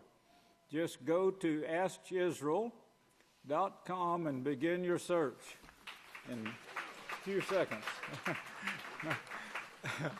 At the same time that is going forth, we got the doomsday clock. I don't know if we had an article on that, but they moved it forward by another 30 seconds, so we're getting closer to this world war. Israel says Army will go full force in future wars. Collapsing EU shouldn't lecture Israel defense chief. It's hatred and war every which direction you look. Systematic unlawful killings. European group slams Israel for Gaza deaths. And 613 helicopter. Don't forget that. That was, I thought, was magnificent. And the sermon this morning by the great deacon Shalom, it fits right in. Everything fits right into what I want to bring you.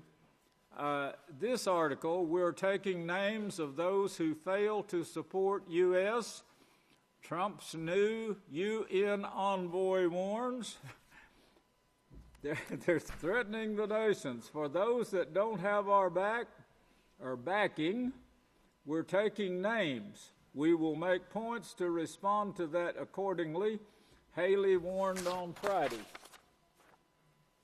Yeah, from 69,000 up to 74. It's actually 73,985. So you can see how fast that news article is climbing that we put in the paper yesterday evening, I believe it was. Threatening the nations, those that don't back the United States are under threat. And, of course, the doomsday clock moves 30 seconds closer to the nuclear war and the doomsday. The Trump orders military to prepare for world war, orders them to get ready, orders the funds to also be available to get ready quickly to bring this about. The Israeli defense minister, next war will be fought until enemy raises white flag or until the earth is burned. Read Revelations 18.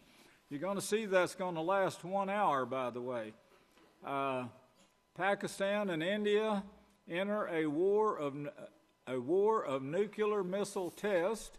China announces deployment of new long-range nuclear missile. That's a big one. And, of course, the things it would carry, I forgot, I think it's 14 nuclear bombs or something like that. Surely you can tell they're not getting ready for peace. Peace, true peace. Those are words, but they're beautiful words, but they're not doing anything to really bring this about. Well, what I want you to understand, what I was trying to last week, and the sermon by Shalom just fit right in there, and all the news fit right in. This is great what Kohan Eliah Holler Hawkins brought with the after the news and the numbers there. We're in this time period. We're in the time period that Yahweh showed Daniel that we would be in at this time. And of course, the last part of the Oslo Accord, I've written many articles on that showing the selfishness that is actually in that Oslo Accord, and it will not bring peace. In fact, this will be the start that leads up to, if you've read Caspar Weinberger's book, the next war. These are events that they can actually see that they will lead up to the use of the nuclear bombs. But the prophesied work that we're in, be turning to Isaiah 43, the prophesied work of Yahweh. Yahweh has put together a house. In the last days I will establish my house, and remember those words, last days. The end is used as the same description describing this time period that we're in, which is the last part of the 7 years, the 7-year peace plan that was confirmed with Rabin in Daniel 9.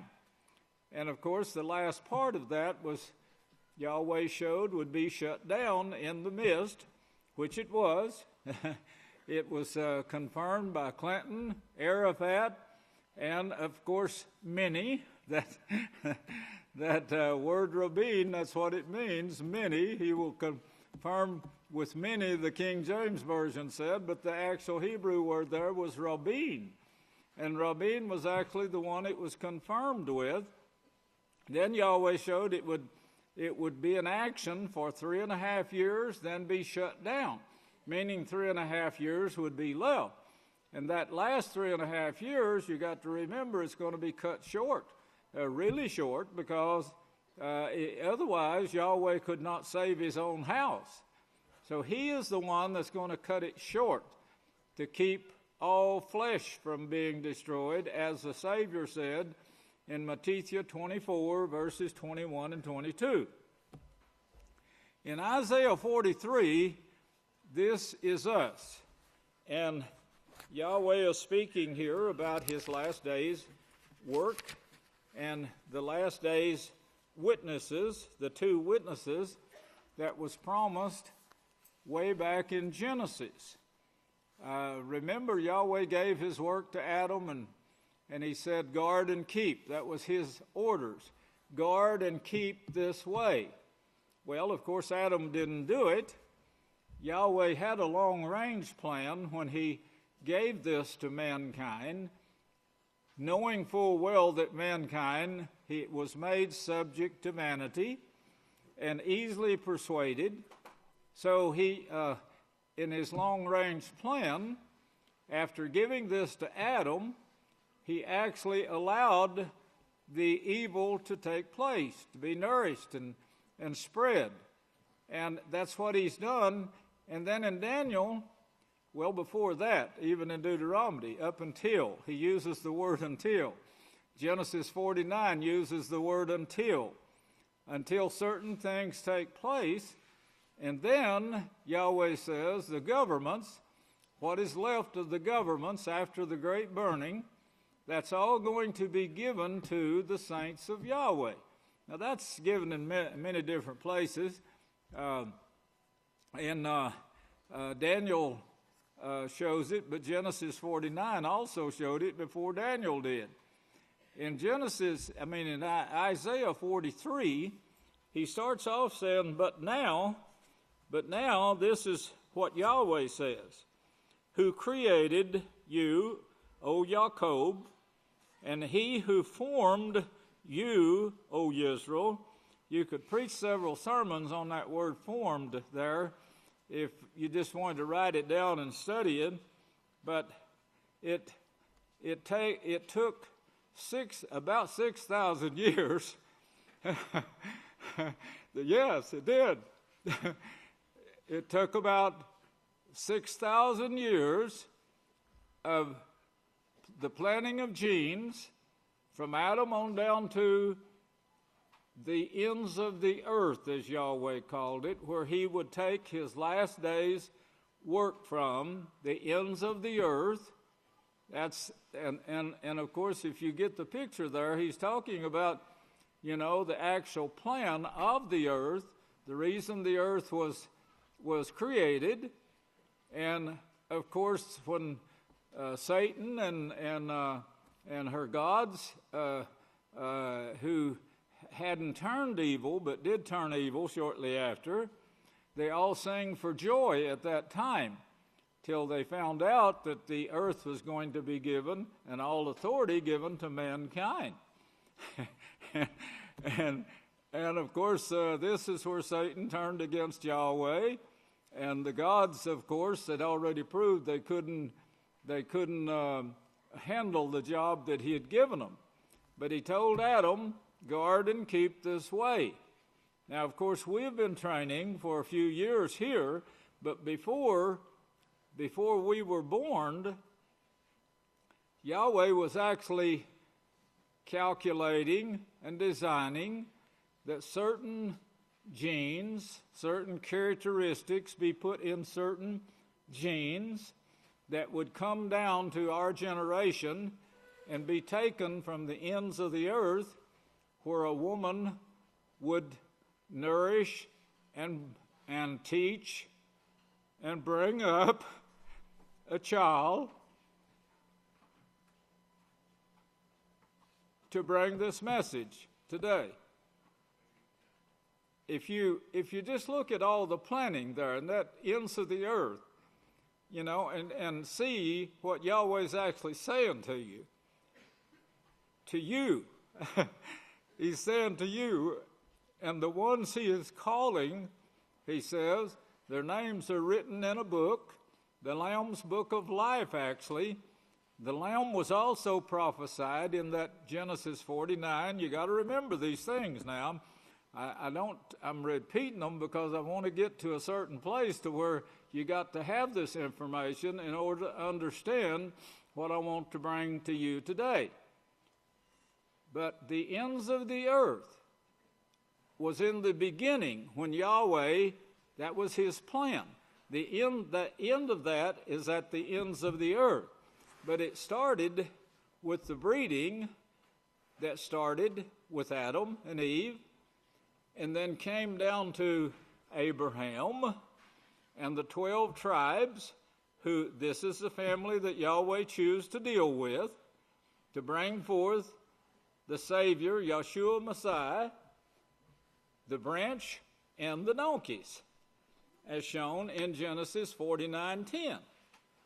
Get all of those scriptures in your mind, and then the scripture, though, that shows that the branch, the witness called the branch, the lampstand, as Revelations 11 shows. You remember that? Revelations 11 shows the lampstand, which is the lampstand, and the two olive trees.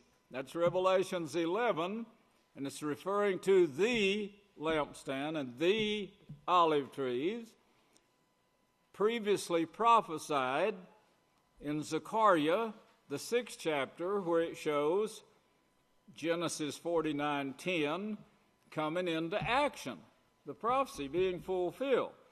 Well, of course, to bring that about, he had to have certain genes brought down from Adam and Eve to the ends of the earth, where someone would be born and nourished, brought up, and would be here taking a message, a televised message to, now all this was prophesied, a televised message, not in existence until it was made possible in 1934, the same year that I was made possible, born in 1934, same year that the nuclear bomb started, 1934. All of it came into play at that time, so it would be here now taking his message to all the world. You think how excited Yahweh is to see this being brought about, and he shows us that excitement in the scriptures. But here now, he's talking about the two witnesses, the two lampstands, the two olive trees, the two branches, one of which would talk to the prophets in a televised way. Down through the centuries, the prophets would write it down for the two witnesses to read later. Then you're talking about knowledge. And mankind, he's out here boasting what all he's going to do. They are, but it's all, and this is what I've got to have you understand and make it clear, that Yahweh is in control, and he's bringing this about. And he says, I'm going to guard this thing, he said. But here he's talking now to the two witnesses. This is a message given to Isaiah, who was told by the two witnesses, write this down for us later. They probably didn't tell him that. They just told him what to write.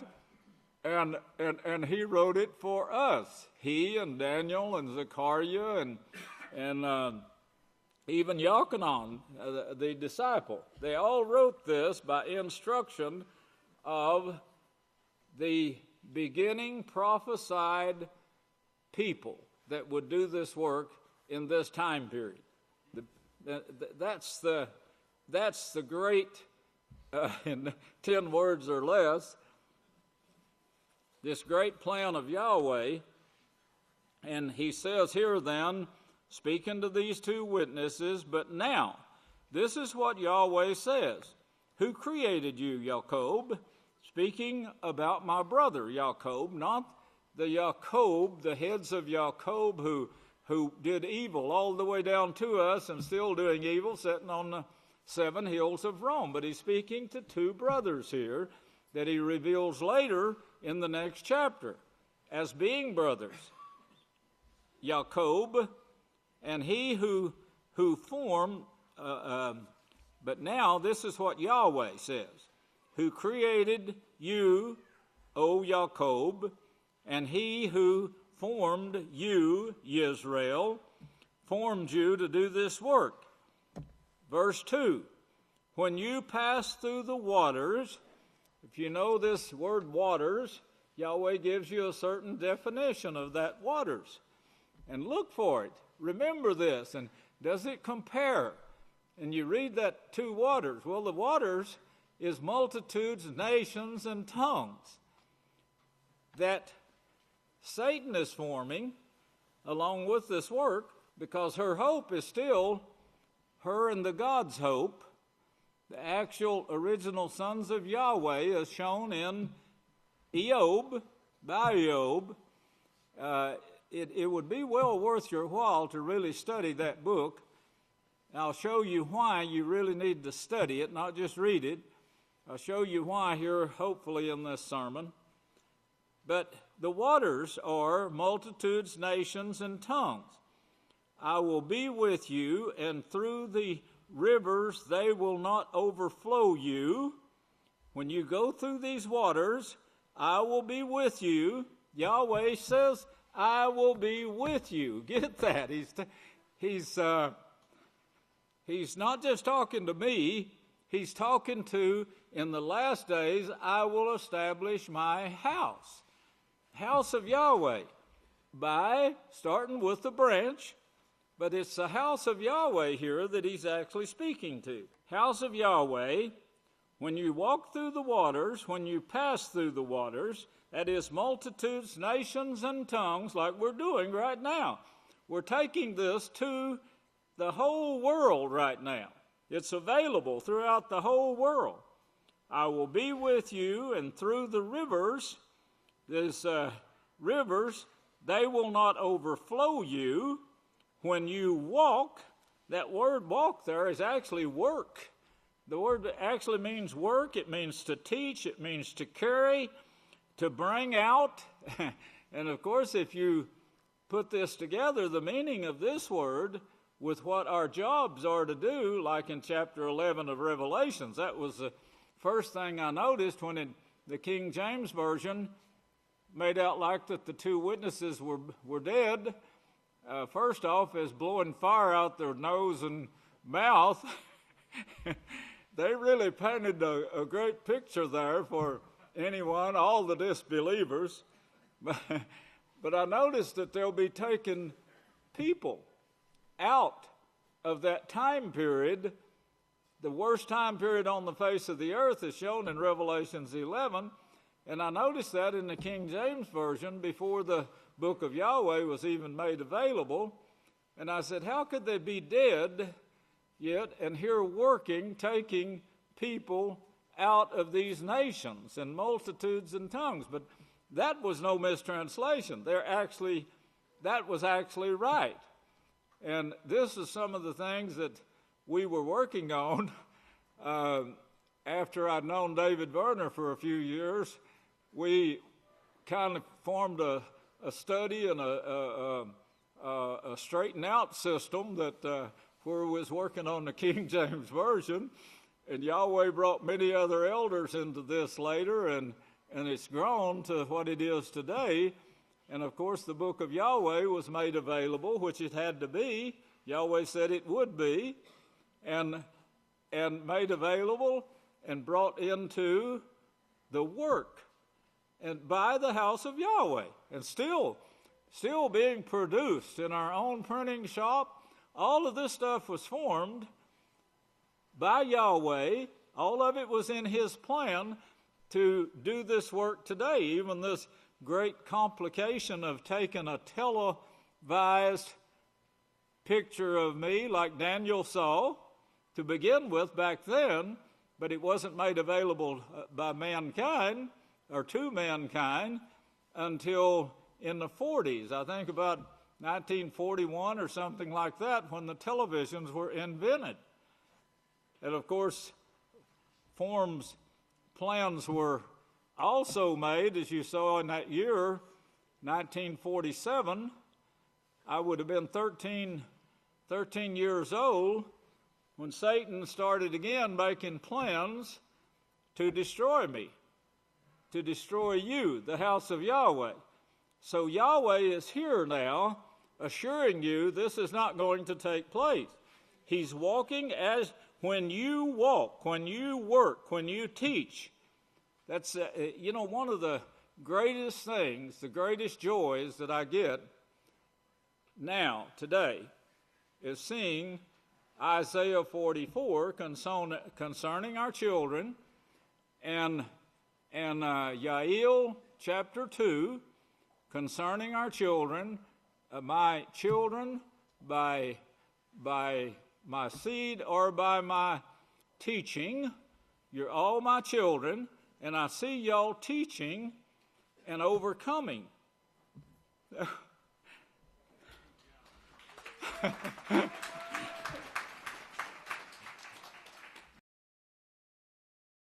Sometimes I cry after confessions, and oh man, I know, yeah, boy. This after confessions, and I hear people confessing, and it's so much better.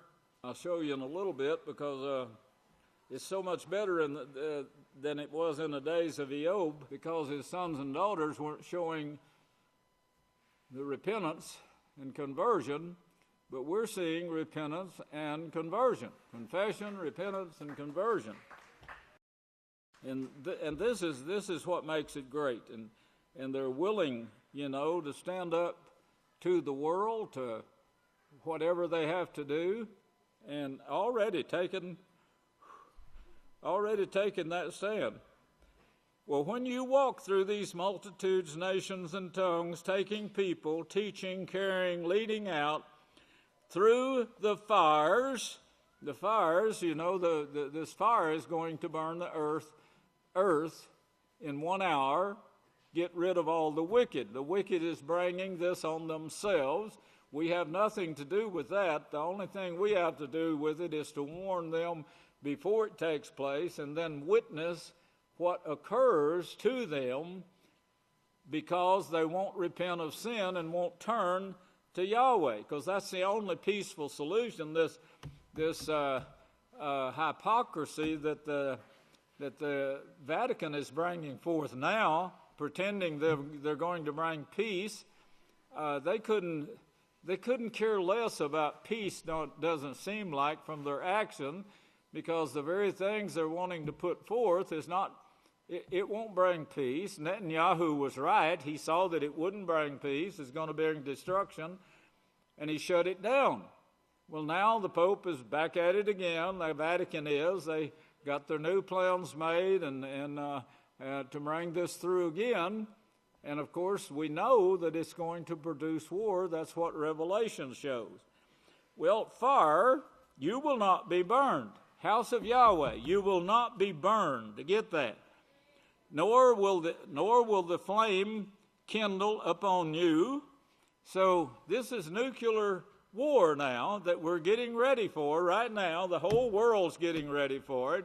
Prepare for nuclear war. That's what they're saying. World war. For I am Yahweh, your Father, the Holy One of Israel, your Savior. Verse 4, because you were precious in my sight, you have been honorable, and I have loved you, so I will give men for you and people for your life. Fear not. You see this a lot in this work that he's sending us to do, telling us don't fear, don't shut the work down, don't run. Don't try to run and hide. Stay strong and know that this place is going to be protected. Fear not, I am with you. I will bring your seed from the east and gather you from the west. Both directions. They're coming from both directions. I will say to the north, give them up, and to the south, do not keep them back. Bring my sons from afar and my daughters from the ends of the earth. Oklahoma. That word daughters don't necessarily mean female, but it means daughters like the two women that refer to the house of Yahweh, daughters of the work of Yahweh. Daughters of the work of Yahweh from the ends of the earth. And remember the sermons that I brought about the ends of the earth, the Oklahoma run. That's right where Yahweh took my family, and that's where I was brought up.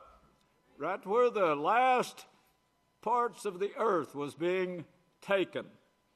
All the way around the globe from where it started. All the way around this ball earth, this earth that is round, and you could go halfway around it and look at it all the way around as you fly around it now. We've been around it. I've been around quite a few times, I think. I looked at the miles that we'd traveled to see leaders of countries, and it amazed me the miles that we had driven in that plane circling the earth. Every once in a while you could look down and you'd be passing an ocean, then some land, and then the ocean, and then some land.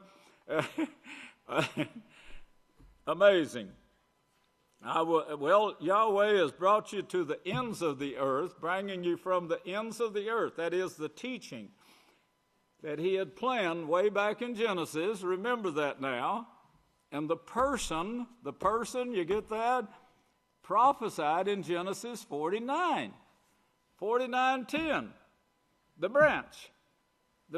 Then he brings that word branch then, that's what he named me, branch, and he shows you in different places how to identify the branch, how to identify his house, what I would be teaching, what I actually taught Daniel before I was born. No, I didn't exist except in Yahweh's plan. That's all. I didn't exist at that time, except in plan and in vision. But the house of Yahweh existed in that plan. Before you were born, Yahweh knew you. Everyone that is called by my name, whom I have created for my glory, whom I have created now for my glory, I have formed, yes, I have made them, the house of Yahweh, for this time period with Yisrael and Jacob. Did you get that? Not just me. You see that? Verse 7. Them, all who are known by my name, and who know my name. Know my name? That don't mean that you just know the name is Yahweh and that's how to pronounce it. It's not talking about pronunciation. It's talking about knowing Yahweh and his righteousness, his character. Knowing, actually know his name. His name stands for perfect righteousness. As for Yahweh, his way is perfect. Remember that. Formed, yes, I have made them. Bring forth. Bring forth. Look, hold your place there and look back up to verse 2. Bring forth. You see that word walk in verse 2? Same thing. Bring forth. Bring forth. It refers, both of them means the same thing. Them, the house of Yahweh, bring forth. Bring forth people. They carry, they teach, they work to do this, to bring forth, to bring out. Bring out the deaf, the blind that has eyes, and the deaf that has ears. Let all the nations. They have ears, but they can't hear until they get to the house of Yahweh and Yahweh opens their mind. It amazes me that people will tell me, well, you know, I can sit through a sermon, but I can't remember what you said. And, well, get your Book of Yahweh, get you something to make notes on, and put down the high points, then go back and read it later, study it. Study it, or you can get what I write, what I speak now. The house of Yahweh has made that possible. You, them, you, sitting right here, them, Yahweh just referred to you, has made it possible for you to get what I'm speaking here. You can get it in writing. So you could study it with your scriptures, and pretty soon it'll start registering in your subconscious mind and in your conscious mind. And yes, you will see and understand. You will be able to hear and to see. Let all the nations be gathered together, and let the peoples be assembled. Who among them can declare this? Which one? Who? Who in all the world, all the universe? The gods can't do it. They can't foretell the future. If they could foretell the future, they'd be doing it. They'd have something to brag about then. Right now, the only thing they can brag about is destruction, deception, wars, hatred, what they've brought mankind to do. Who among them can declare this and show us former things? Let them bring forth their witnesses. I'm bringing forth my witnesses, Yahweh says. Now, let them bring forth their witnesses if they can do it. If not, they need to keep their mouth shut. Don't you think? And let the truth be heard. Verse 10, you are my witnesses. Well, that's pretty plain right there. He didn't say maybe. Maybe he said you are, you people here, starting with Jacob and Yisrael. You are, and them, the house of Yahweh, brought from the ends of the earth, Oklahoma, and started here and developed. And I call him the branch, and he will branch out. Look, behold this man, Yahshua. He's going to branch out and build the house of Yahweh. under Yeshua's supervision. That was also prophesied with us in Genesis 49:10. Well, you are my witnesses, says Yahweh, to what? And my servant, you are my witnesses, says Yahweh, and my servants whom I have chosen. My servants. Look down and read verse 7 again.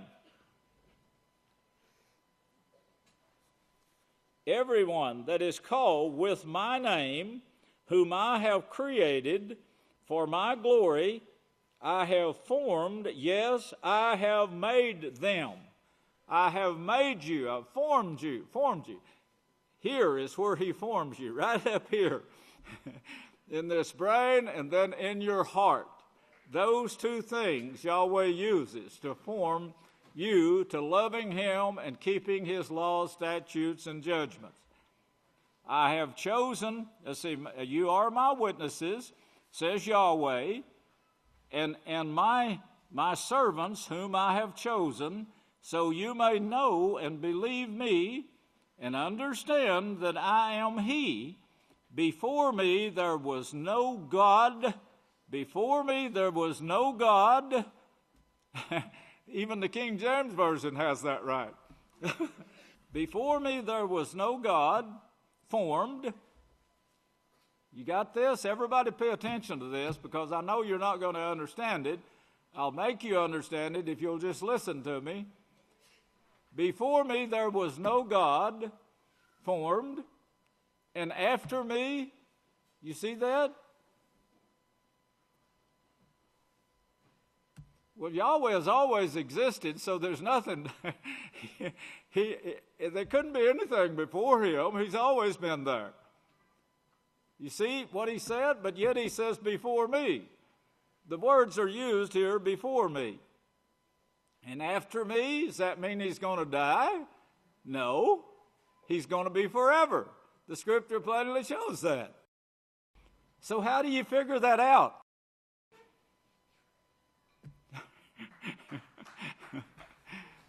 You know, I've had these arguments back for years, and in college I would get so loud that I'd be waking up the people, and they'd be instead of paying attention to what I was saying, they're trying to quieten me down so I wouldn't wake up the dead in there and in them rooms. But I said, no, he's not talking about himself here. It's not a mistranslation. It's just they rendered it wrong. But it's talking, if you go back to the start there, it's talking about his prophecies, what he is capable of doing, and his creation there. Verse 10.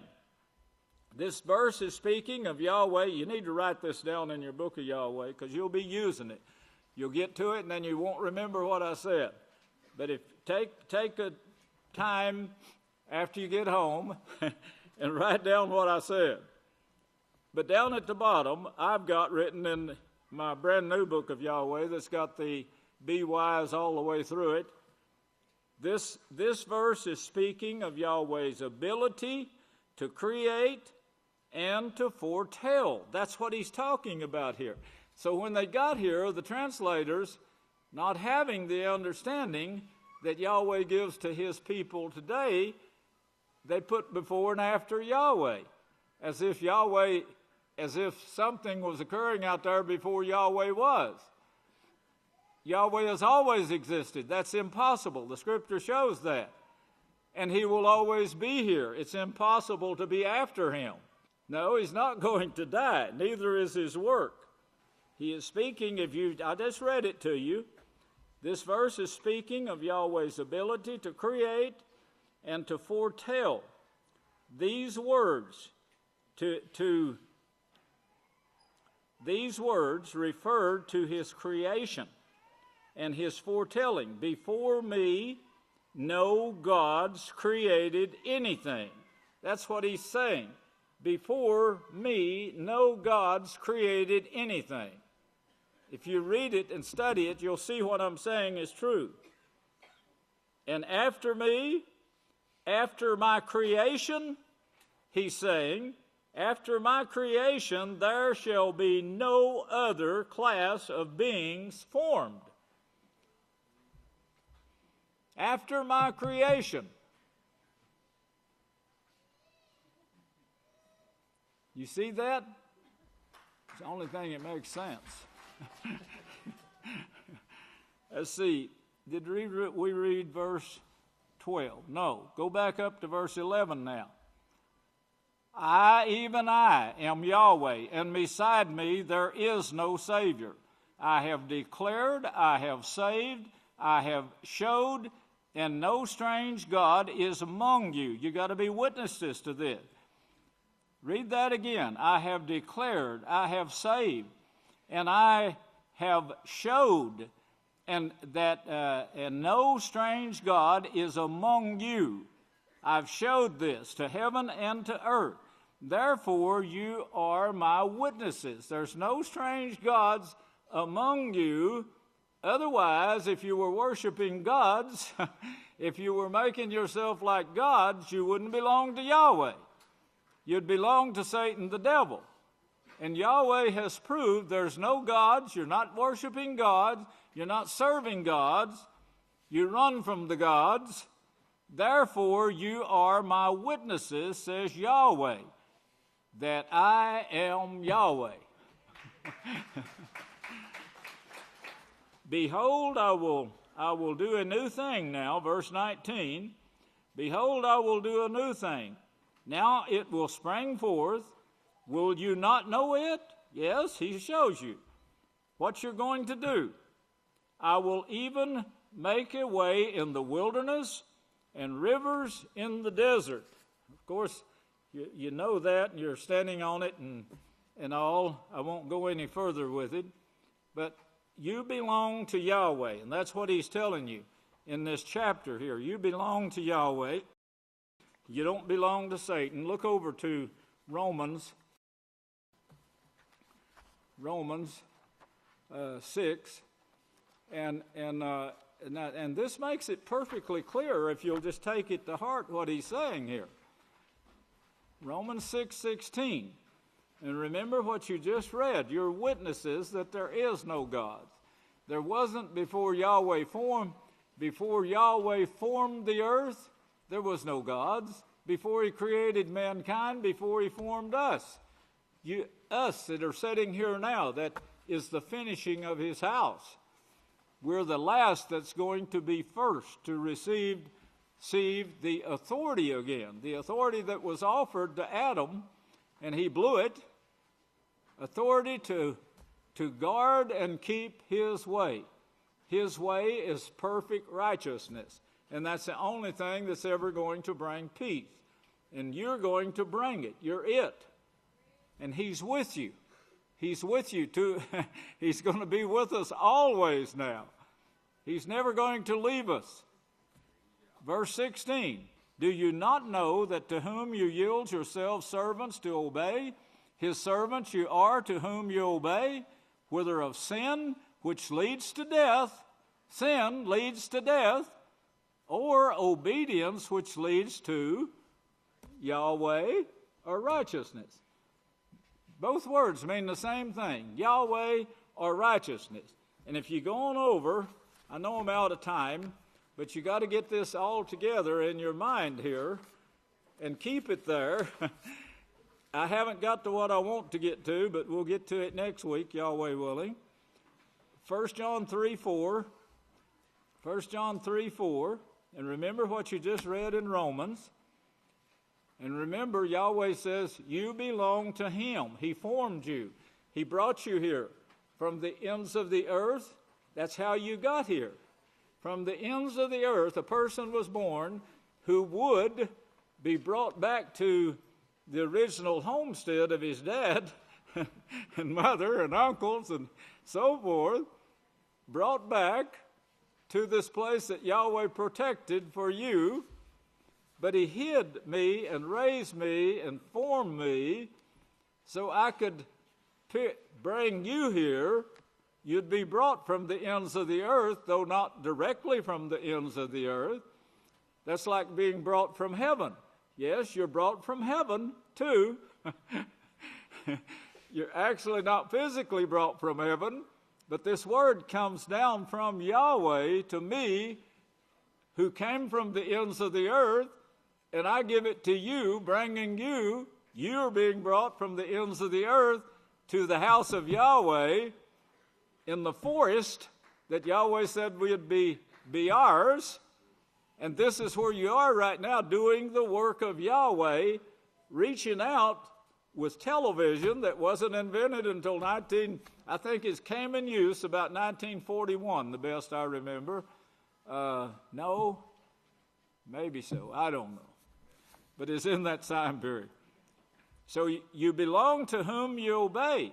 Now get this in your mind. Yahweh, if you belong to Satan, Yahweh will have nothing to do with you. You cut yourself off from him. You've got to guard yourself as he's taught you to do so. Don't be partaking of the world in any way. Shun those who wants to give you gifts, or we've had people that couldn't give up Halloween, and they drag their own children, drag their children out to burn in the fire. Well, we've had people come here, and they was going to stay till they found out the bomb didn't explode. Well, the war started, I said, on that day. Yeah, but it didn't explode, so they took off back into the world.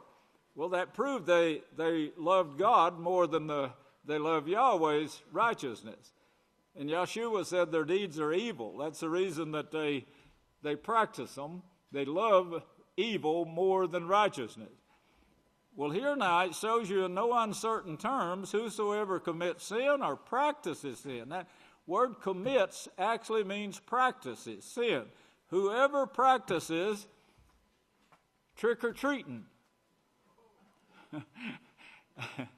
I didn't write it plain enough in one of the letters, but I said this is the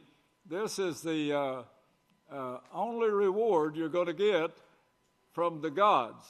You get either you give a trick, you're going to get a trick pulled on you, or you're going to have to pay them for not pulling the trick on you.